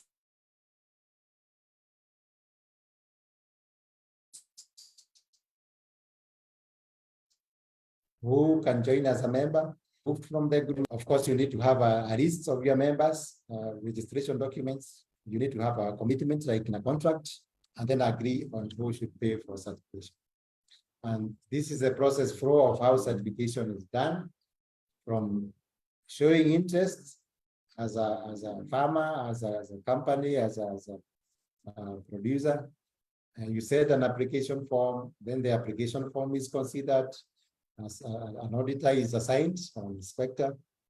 Inspection is done, it's an inspection report produced, and then the report is approved, and certification decision is provided. If there are issues that are coming out or non-compliances, then there are conditions which are provided before certification is done. But if there are no issues, then a certificate is issued. And this is an annual cycle. So inspections are done every year. So that's about that party certification. I want to take the next few minutes to talk about participatory guarantee system. This is another way of guarantee system, which is actually focused on farmers, active participation of stakeholders, built on the foundation of trust in social networks, and also knowledge exchange. And the beauty of PGS is that they are context related, they are unique, they're integrated with the local market, and therefore they are actually very in line or empowering farmers. And it also brings in the idea of agroecology, whole farm-based certification, involving peer reviews, fellow farmers in guaranteeing and certification as a group. And also the issue of Kirimahai, also comes in here, because also integrating committee structures within the groups so that many farmers as possible can be involved in the group's activities. There has been desire for change because people have been feeling that the third-party certification system has been taken up by big businesses, has been bureaucratic, and not really, meeting the needs of local markets. And therefore, there has been need for a simple guarantee system which can be used in the context of local markets, which is not expensive like the third-party certification system. So these issues are the ones which have really been making people to look for alternative guarantee system, and the participatory guarantee system has been coming in for this to fill these gaps. Also, the issue of equity and fairness, feeling that farmers are not earning more or earning enough, or they are being disadvantaged within the value chain. So there has been no equity. And this also has been making people to think about PGS. So PGS is coming in for 3 reasons: empowerment, empowering farmers, ensuring stakeholders are participating, ensuring that knowledge and capacity building is being done for producers and consumers. Knowledge is being shared among the stakeholders. Consumers are informed, or they have more information about where they are buying, why they should buy organic produce, and also building a strong relationship with the consumers. Because most PGS work very well in short supply chains, like what Sylvia had talked about.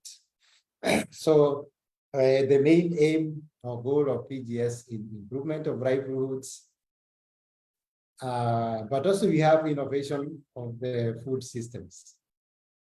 Because consumers in both rural and urban setups can really benefit when they can have a close contact with farmers who are giving or providing them with access of foods which is organic local, and affordable. And this is some of the additional benefits we have in PGS. And how PGS works, of course, we have the name PGS. P is more participatory. So how farmers should be participating in this, interacting, but also participation of other actors. And actually PGS looks at how the actors within the value chain can be volunteering their time to also ensure that the guarantee system is working well. So there is a lot of volunteering in PGS. And that's why what makes PGS to be cheaper. The guarantee is that ensuring that farmers are doing the right thing. By PGS, it doesn't mean that the product is not or is less organic. It actually should be organic, being produced using the organic regulation, organic standards. So the farmers should also maintain the standards so that we can actually say this is an organic product. When you look at the system, we are talking about the whole chain of actors, because that is the system. Producers, traders, consumers working together. But also we talk about the organic farming as a system. Yeah. And the system, of course, should be both within and without, because we have the system that is being created by farmers and the other stakeholders, and where also consumers should be participating. Yeah. But of course, the system provided by standards, which is an outside system. And PGS have common features. For example, there has to be recognized production standards, which the farmers in a PGS are complying to. Farmers in a PGS have to come up or develop rules or norms, which they have to agree upon and involving other stakeholders. PGS have to be developed from grassroots. It has to be appropriate for smallholder farmers. It has to be based on principles and values that respect or reflect culture. So building a lot from the culture and the social norms. There has to be documented management systems and procedures within PGS.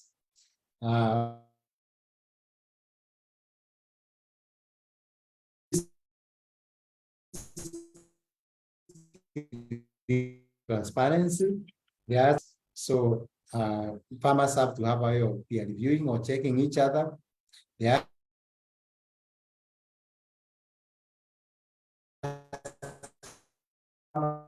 So there has to be training with a pledge. And this is it's not a contract, but where farmers they commit to be following the internal regulations. PGS also have labels. They develop their own seals, and there has to be some consequences if some members of PGS are not following the internal rules. And there's a comparison between ICS and PGS. For example, ICS is mostly focused for export markets, but PGS is for local markets. ICS is mostly focusing on long chains and export market, but PGS is focusing on short chains and whole farm conversion. PGS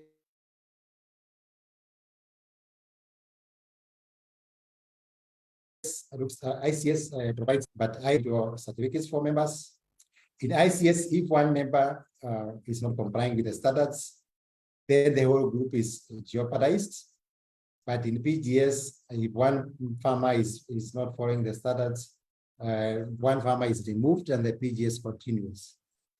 The standards for PGS, they are adapted to local situations, but for ICS is mostly based on external standards and third-party certification. The inspection in PGS is based on peer review, where farmers in a group go and visit each other. But for ICS, it's based on certification by a certification company. And PGS, they can develop their own seal or their own mark. But for ICS, they have to use the certification company seal or the seal which is defined by the regulation which they are following. So this is how it works. As you know, we have consumers who are working together with farmers on this side, and farmers have their own standards, they have their own procedures, they approve the members, they maintain the documentation, they have a logo, but they are also relating with other stakeholders.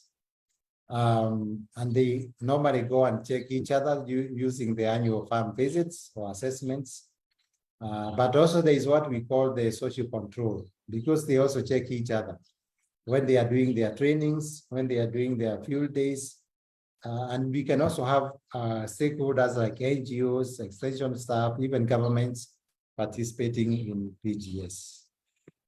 So PGS have elements, 4 elements: shared vision,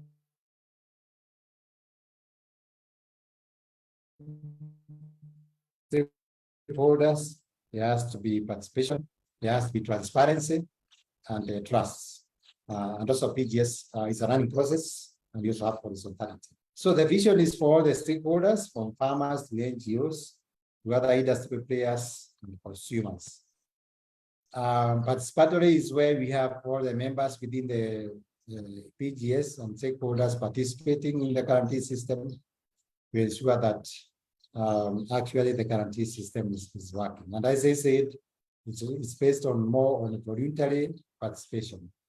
And trust is where we have an open policy for PGS. We normally assume that farmers, when they decide they want to be organic farmers, actually they do that with their heart, so they and their concerns. So therefore they can be committed to growing organic food and protecting nature. So PGS assumes that farmers can actually be trusted to follow the rules and the standards.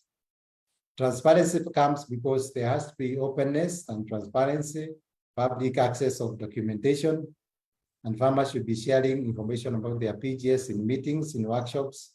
When they are doing peer review, each producer has to be ready to show what he's doing on the farm, and the involvement of all the members in decision making.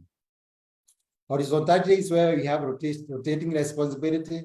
So each farmer has to be engaged, or it's required to be engaged in, for example, in doing peer reviews, in different committees, so that he feels that he's involved in the guarantee system, and also ensuring that, for example, in leadership, there is a rotation.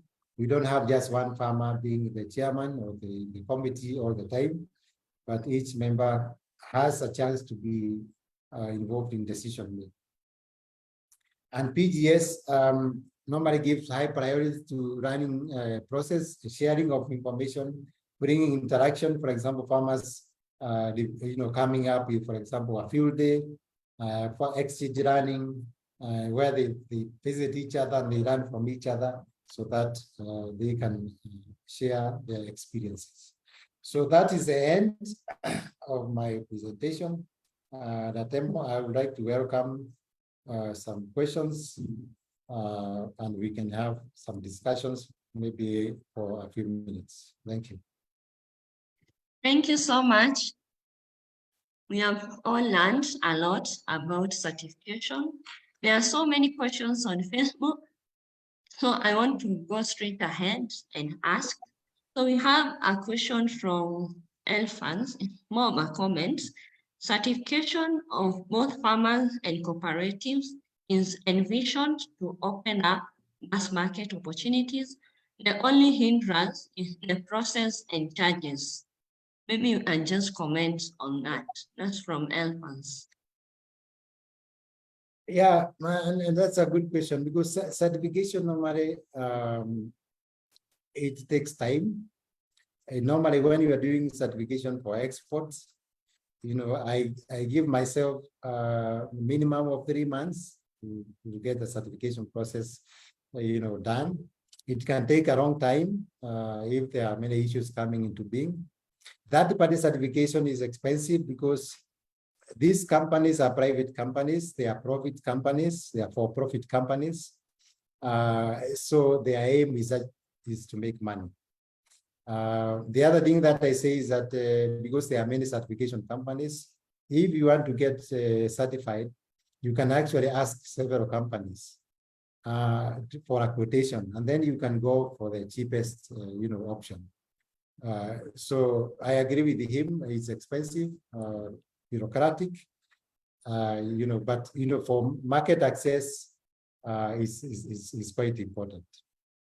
Thank you. There's another question about certification from Elfas. So there's certified organic livestock production system exists in Kenya. And then there's a question for Sylvia, but I want to task Esther to answer. Where do you source certified livestock products for your shop? Since Esther, you also have an organic market, you can also attempt that question. Yes. So maybe you can respond first and then Esther. Yes. I would like to tell him that yes, we do have certified livestock. There are some companies which have certified milk and certified yogurt and certified eggs and certified chicken. But there are only few persons who are certified for livestock. It's a growing area. There is a lot of demand, and therefore it shows there's a big opportunity for producers to be certified, as livestock, organic livestock producers. Esther, are you online? Yes, I'm here. As Dongo says, we have very few people who are certified on animal rearing, and we have few things that are certified as animal products. It has been hard to get those things into the shop. But for us, we work with the farmers, and we are able to possibly identify the farmers who are not really using a lot of like feeds. They are free rangers. If it is for eggs, they don't use a lot of concentrate. So we are able to identify those farmers who are somehow keen on rearing their animals organically. So for now, we can't say that we have complete organic products in our shop, but for the few that we have, like poultry, we can say they're organic, but not 100%. Yeah, because sometimes you find the chicken is sick, the animal is having some diseases also, and sometimes there was no, like the season that we are coming from, there was no much feeds like grass, some hay. So the farmer heads up to the shop to buy some animal feeds. So at one point, you might not say that they are completely like 100% organic, but at least 80% they have tried. Yeah. So we have a question from Hadija. So I want to welcome Hadija from Pelum, Uganda, to ask a question. After that, Margaret, you'll ask your question. Thank you. Thank you so much, Ratemo. And thank you so much, Samuel, and also Sylvia, for the wonderful presentation. They are very, very, very good questions. I'm seeing, I think it's Margaret. Ratemo, is it Margaret who has asked them? Marali, that's Margaret. Okay.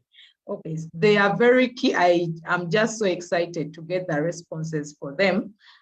But also what I wanted to share is we have groups in, especially in Uganda, that are very strong or practicing agroecology versus organic farming. And we have not yet had any certification on agroecology. So we have a challenge of our farmers as being assessed and certified, being assessed on organic principles versus agroecology principles. So for such a case, I would like to ask Samuel if you could advise on what us as Uganda can do about that. Do we proceed assessing our groups as per the agroecology principles or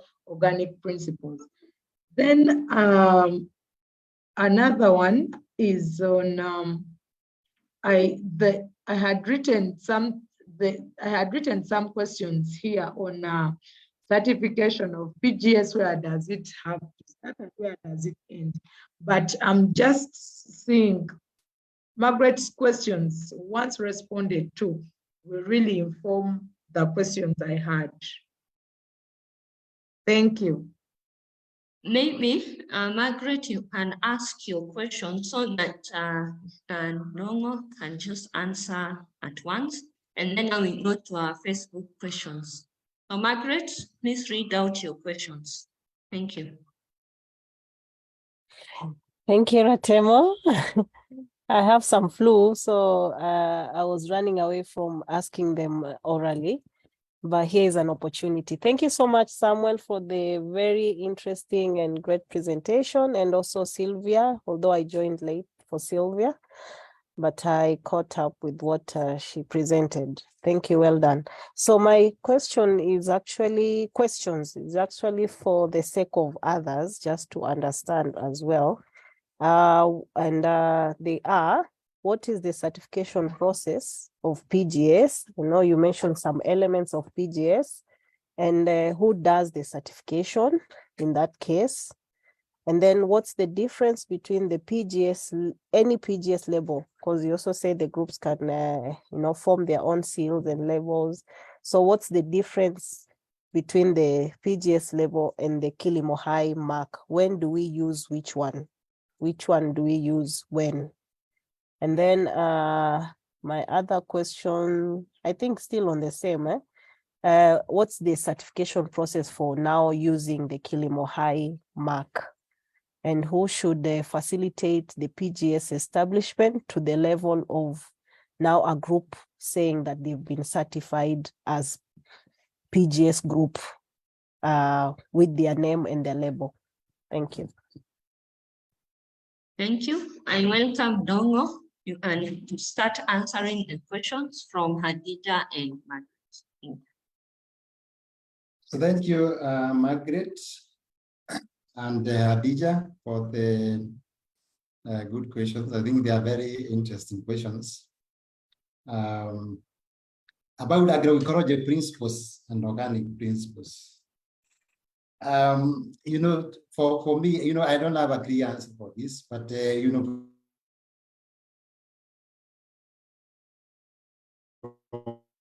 my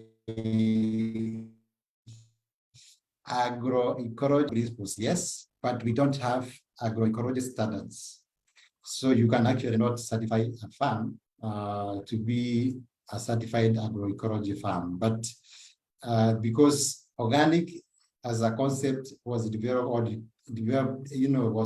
earlier, and it was taken over by governments, and it has evolved over time. So therefore we have organic standards, and therefore a farmer can be certified using organic standards, because you don't do certification using or in line with principles, but rather we certify using the provisions of the standards. So I think the principles comes in when, for example, you are doing production, but they don't move into certification because they have not been interpreted into standards. But when you look at the standards, they actually reflect a lot on the principles. And because we don't have agroecology standards, therefore we move with organic standards because that's what we have. And in any case, agroecology and organic, they're not different. They're the same. If you look at agroecology principles and you look broadly on the organic principles, they have a lot of convergence. That's how I will answer that question. The certification process of PGS, of course, PGS starts with farmers coming together, forming a group, being trained to be organic farmers, developing a common management structure, and then they are trained on how to develop a participatory guarantee system, where they are also involving other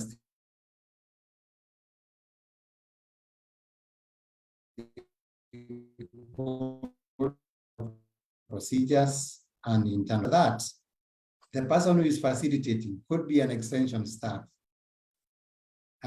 He can request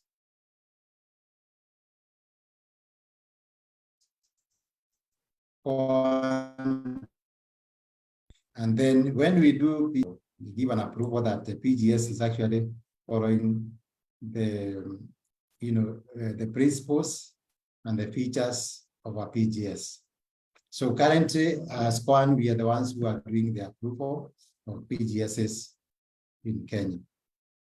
The difference between the PGS repo and the Kilimhai mark, yes, is a difference. PGS normally requires groups to come up with their own PGS repo, which they can market their customers to create identity for themselves because they are locally based.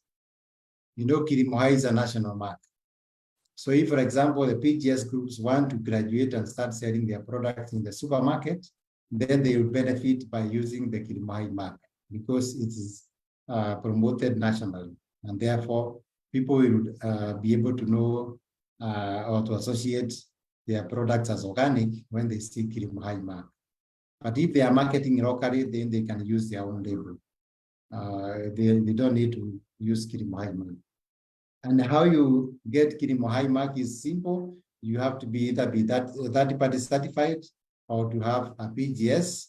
Once you have that, because KCOA has registered Kilimhai mark as a trademark, you just write an email to us, and then of course we'll ask you, for example, for your organic certificate, and then if you are PGS, of course we will know that you are PGS group, and then we have a contract that we'll share with you.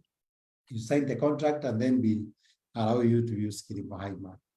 We would like to manage the way Kilimhai mark is being used to avoid misuse by people who are not doing organic farming. So who should facilitate PGS groups? It can be facilitated, and that's why we have this multiplier training, so that multipliers can also be facilitators of PGS, because they can facilitate the PGS groups, and then after that they can invite KCOA to come and do the assessment for PGS. We are also undertaking as KCOA, I think also together with the Pelum Kenya, and we are also inviting Biovision. We'll be facilitating a training for PGS assessors, so that and facilitators, most likely from the month of April, May, and this course that we'll be offering is to train a group of assessors who will be assisting in PGS assessment, and they'll be coming from the different organizations who are doing facilitating organic in Kenya. So that will be coming very soon. So I think that is what I can say for those questions. Thank you. We have many questions on Facebook. I want to straight ahead and read. We have 3 questions from Kip. The first one, how long does it take for an inorganic farmer to completely be verified as organic? And then the second one is, how long does it take for the impurities from inorganic inputs to get completely depleted in the soils? I think it's the same question in terms of conversion to organic and the soil being pure organic. Then the last question from him, how can we ensure or go about a farmer with livestock being verified as organic, yet she or he rears livestock inorganic, about its manure in the farm? I think he means, like, we are saying the farm is organic, but the livestock must not be organic, yet the manure used by the livestock is used in the farm, something like that. You can take some questions or even get Esther or Grace to assist. Thank you. Yeah, maybe I can talk about conversion period, and then maybe Esther can help me on the livestock. According to the standards, the major standards, organic standards we have, they put a conversion period for annual crops. Annual crops is crops which have the short cycles for less than 1 year. They put it as at 2 years. And for perennial crops, crops which have their production cycle for more than 1 year, they put it for 3 years. And this, according to the studies which have been done, is a time when, if you are using chemicals on your farm, they will have broken down, and therefore you can't get traces of chemicals on the soil. So, and that is the timelines that we use, because that's what is provided by the standards. Of course, if you have not been using chemicals intensively, the breakdown of chemicals will take short time. It will not be the 2 or 3 years, as I have said, it will be less years. But according to the standards, it has to be 2 years for annual crops and 3 years for perennial crops. Maybe Esther can try to answer the issue of livestock.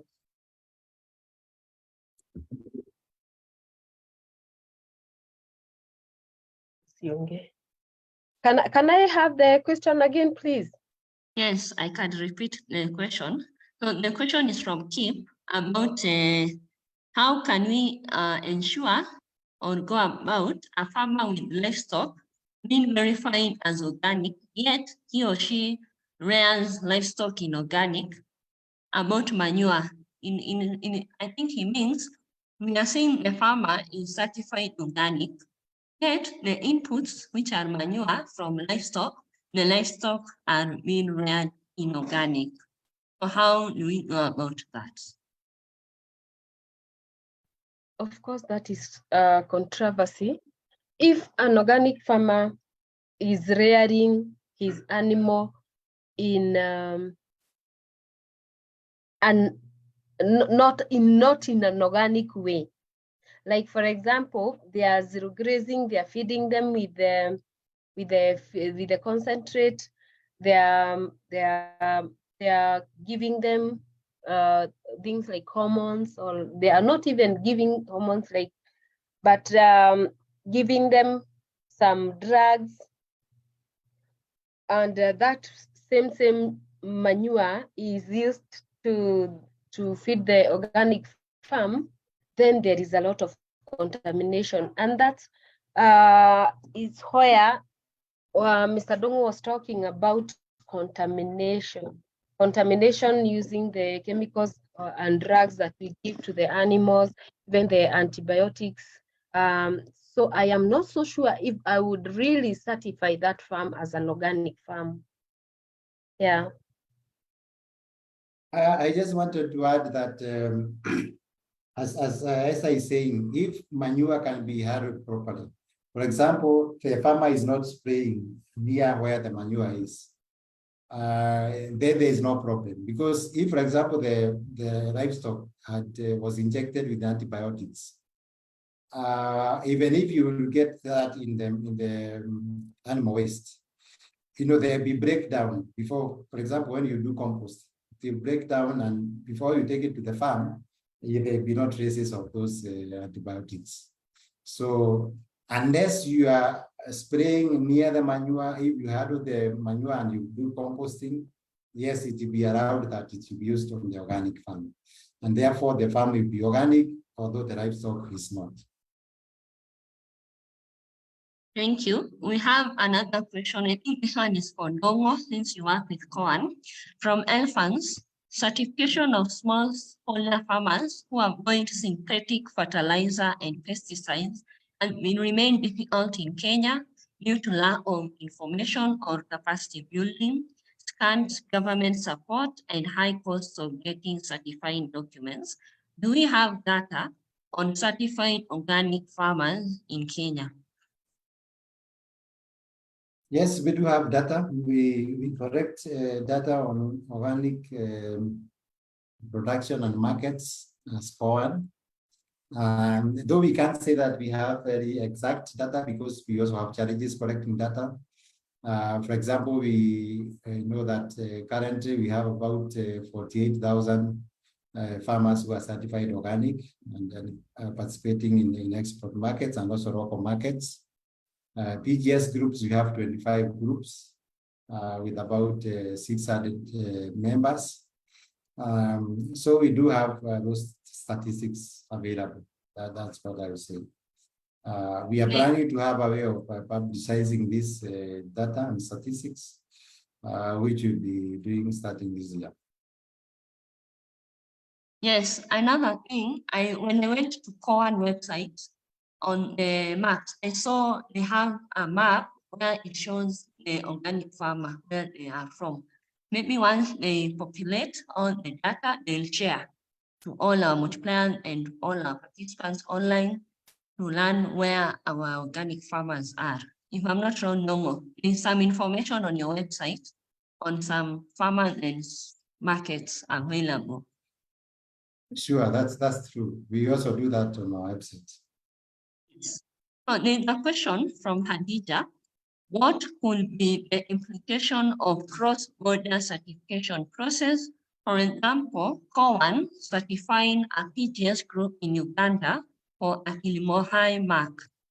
Yes. Yeah, I think we will be having a more broader discussion on this issue because the Kilimo High mark in Uganda is registered by Nogamu. They are the ones who are custodian in this. We are supposed to have joint management committee being activated. We are going to do that this year. I think we had a discussion at the regional steering committee on this. And also during a planning meeting with Pelum Kenya. And the aim here is to come up with a way forward on how Nogamu can be helped or assisted and work together with Pelum Uganda on this issue. So I think for now we may not be able to do that, but we'll facilitate a discussion between the Nogamu and the Pelum Uganda so that you can work out a way of also helping or working together on the issue of PGS and Kilimo High. That's what I would say on that issue. Thank you. Hadija says she looks forward to that discussion, so you'll keep her on the loop. So there's a question from Maureen Minor. This one I want to throw it to Esther because you have a PGS group certified. So what happens, Esther, confirm you're online, you're listening? Yes, I am. Okay, there's a question from Maureen Minor. What happens when certified farmers stop doing organic? And do we have such cases? And how often do you revisit the process? Yeah, you can answer. As Mr. Dungo said, we do annual PGS peer review. As it was explained properly, that each group in each PGS group has their manual. That manual has the sanction, the compliance and the action for non-compliance. And they have indicated clearly if the farmer has gone back to conventional way of farming, what will be done to her or what will happen to her. So for many people, those who go back, they have a manual that says those who have done mistakes by not knowing, possibly they can be given to go back for training, like for and a suspension of 3 months or 6 months, and they should come back when they have been trained again on organic farming. Others are completely suspended from the PGS. This will depend on what the manual says about the sanctions. I don't know whether I've answered that question properly. Yes, I think you have. You said about each group has their own set of rules with consequences, and they also have internal review committees. So these internal checks, internal control systems actually ensure that everyone conforms to the rules that have been set. So the question, this one I want to throw it to Deritu. Deritu, confirm you're online with the question. I want you to answer. Yes, I'm here, Adam. Yes, the question from Galmaga. Do you have any link on hybrid male gala goats for breeding being asked by some farmers? Do you have any contacts for male gala goats for breeding purposes? Currently, we don't have, but I would suggest that they contact other organizations like Slow Food, who are very well versed with the breeding of livestock, especially with the very local animals like the Maasai, the red Maasai goats. I think they are very relevant with that. For now, at GBIAC, we don't have. Thank you. So our participant, please reach out to Alphonse. I think he's also on the chat. I'll also contact you for the connection. Now, there's a question from Masiza. On the inorganic livestock manure, the only way is making sure you compost. I think that's just an answer. Let me check if there are more questions. I think people are now more satisfied. There are no more questions from the Facebook chat. So we have finished the Q&A session. But I want to open the floor for the people here online on Zoom. Do you have any other question for our trainers before we finish?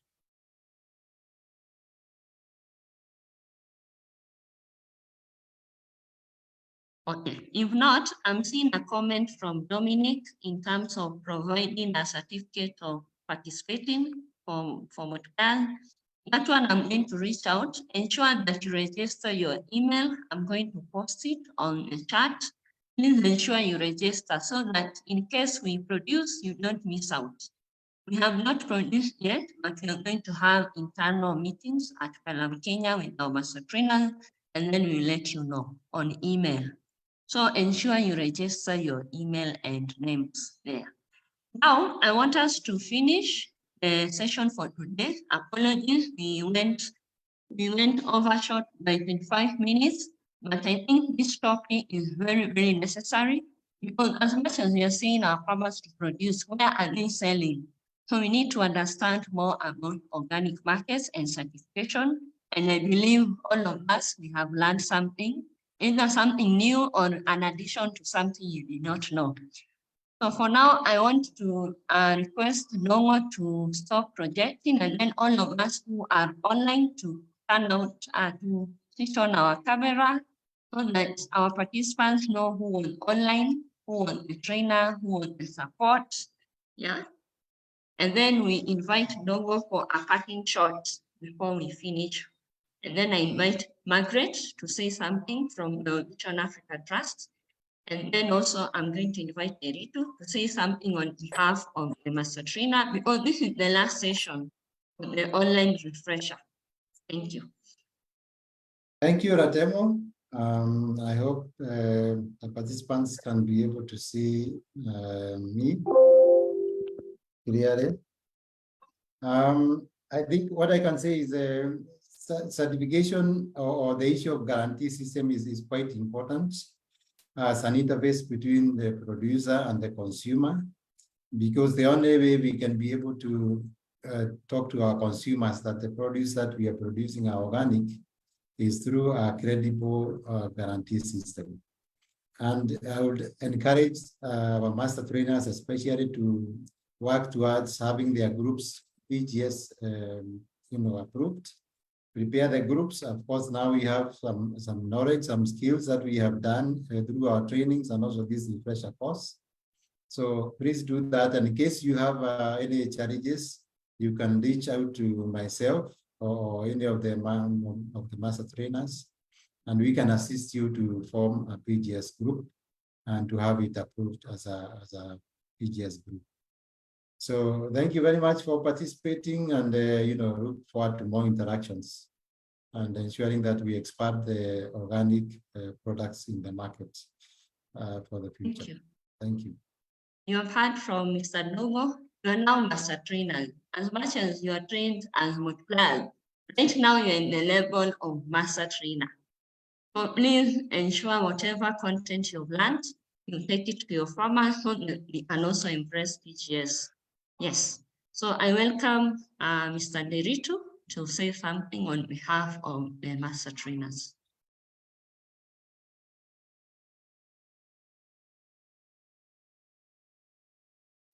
Mr. Derito, Thank you, Ratemo. Yeah, thank you, Ratemo. I'm very much grateful for the opportunity that we've been given by Pelum and Biovision Africa to be able to train and to teach the farmers so that everybody becomes versed with good agricultural production systems. And as you have seen, I think everything revolves around the soil fertility management. How, because soil is the basis of everything that we have been talking about. Even if it's issues to do with certification, I think the foundation is the soil. If you build your soil very well, then you'll avoid all the problems that are there on the chain, so that now you'll be able to produce very healthy crops and very healthy food. So let us think about the soil first, and then everything else will follow suit. So I want to appreciate all the multipliers and know that we are now going back to the field and to our farmers so that we impart this knowledge to them. And in case of any problems, any challenges, I normally say that we are not experts because everybody knows something. So we can be able to share, all of us, at least something that we know. Thank you so much, Ratemo. Thank you. I just want to give Esther a chance to just say something before Margaret. Esther? Thank you so much, Ratemo. I am so happy, especially for the multipliers who have committed to complete the course. I know it wasn't so easy to commit 2 hours every day, especially the morning hours where you have a lot of work to accomplish. But I believe you have learned a lot. So I'm wishing you well. Anytime you need any clarification, we are there. We are there to support you, and don't feel like you will be on your own. We will be together. Just make it known that you need our support. To master trainers, you are so committed. Well done. Thank you. Thank you, Ratemo. You're such a good girl. Thank you. So, Margaret, do you mind switching your camera on and saying something on behalf of the Vision Africa Trust? Okay. Oh, on behalf of our Vision Africa Trust, I think I would like to applaud our master trainers. Really, they are knowledgeable and they've been able to, tackle the subjects. I recall from where we started in just introducing agroecological principles, then soil management, IPM, livestock integration, and now going beyond, what production now and bringing the issue of markets and certification, which is now really supporting the farmers who want to participate in the market. So I think for me, I want to say that we are really happy and the work that you have done and you are doing. Really, and you can see people have connected even abroad, Hadija from Uganda and even from other countries. So, and it has been really an interesting journey, I would call it, and very, very informative. And I believe even the topics that had already, started getting blurry in the minds of our multipliers and any other participant online has become a bit clear. and we are really happy for the work that you are doing, really. And we appreciate that a lot. So let's continue supporting our multipliers, and also our multipliers to support our farmers, even the master trainers. They are supporting our farmers at the grassroots and local levels. And just like as Ndongo said, you know, for certification, it's really key because it's a marketing tool where we offer quality assurance to our consumers, and the consumers are even ourselves here. But for the farmers who want to, you know, produce and consume in their households, they may not really require certification. But bottom line is that we need to help our farmers who want to participate in markets now that they have this knowledge of producing agroecologically or organically, and enable them to participate effectively, being market oriented, you know, because different markets require different things or they have different demands. For example, if they want to participate in export markets, we support them in, you know, establishing the ICS as we have been taught, you know, and if they want to, you know, participate locally there, they can, you know, take advantage of the PGS, which has become quite topical, and support that. So for me, I think I'm really happy, and I would like to applaud and say well done. And I think this was a really nice activity or initiative or intervention. And I also want to applaud Ratemo for also organizing all this together with our master trainers here who have really facilitated very well. Thank you. Thank you. Now, to conclude, I want to appreciate our participants, our listeners, multipliers. The first thing first, organizing all this requires your support, because if you are not there, you don't have people to disseminate to. Number two, all this content will be available. I'm going to share emails through the email that you shared on the link. So all the presentations will be available to you. All the links to the live stream will be on our Facebook page as Pelum Kenya for future reference. So you can still continue to share to other participants. And then for Pelum, we appreciate our master trainers for the support. They are the ones who prepared all the presentations. They are the ones who have facilitated. They are our experts in terms of organic. So thank you.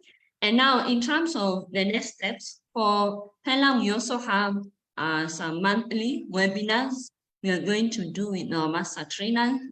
So I'm going to share the schedule. It's going to run from April up to December, once a month. So on different topics on organic. So I'm going to share that on our Facebook page. So if you're interested, you just join through Facebook. So in case of any questions, please feel free to reach out to our Pelum social media handles. In Instagram, Facebook, Twitter, we are going to respond to all your queries. So for now, I want us to now conclude the online refresher, and I applaud all the participants who have supported us since day one. We are now on day 6. And not forgetting our funding partners, and you know, all this is also through resources that our donors have supported us by Vision Africa Trust through GIZ. So thank you so much. On the project Knowledge Hub for Organic Agriculture, we appreciate all the stakeholders who have tried to avail resources for us. We have FIBO, we have Access Agriculture, we have Infonet. Thank you so much. And all the links we are going to share to our fans. So thank you so much. And I think this is bye, but not, we are going to see each other in the next monthly webinar. So thank you. So we can say bye to our listeners. So bye-bye. I'm going to stop the stream.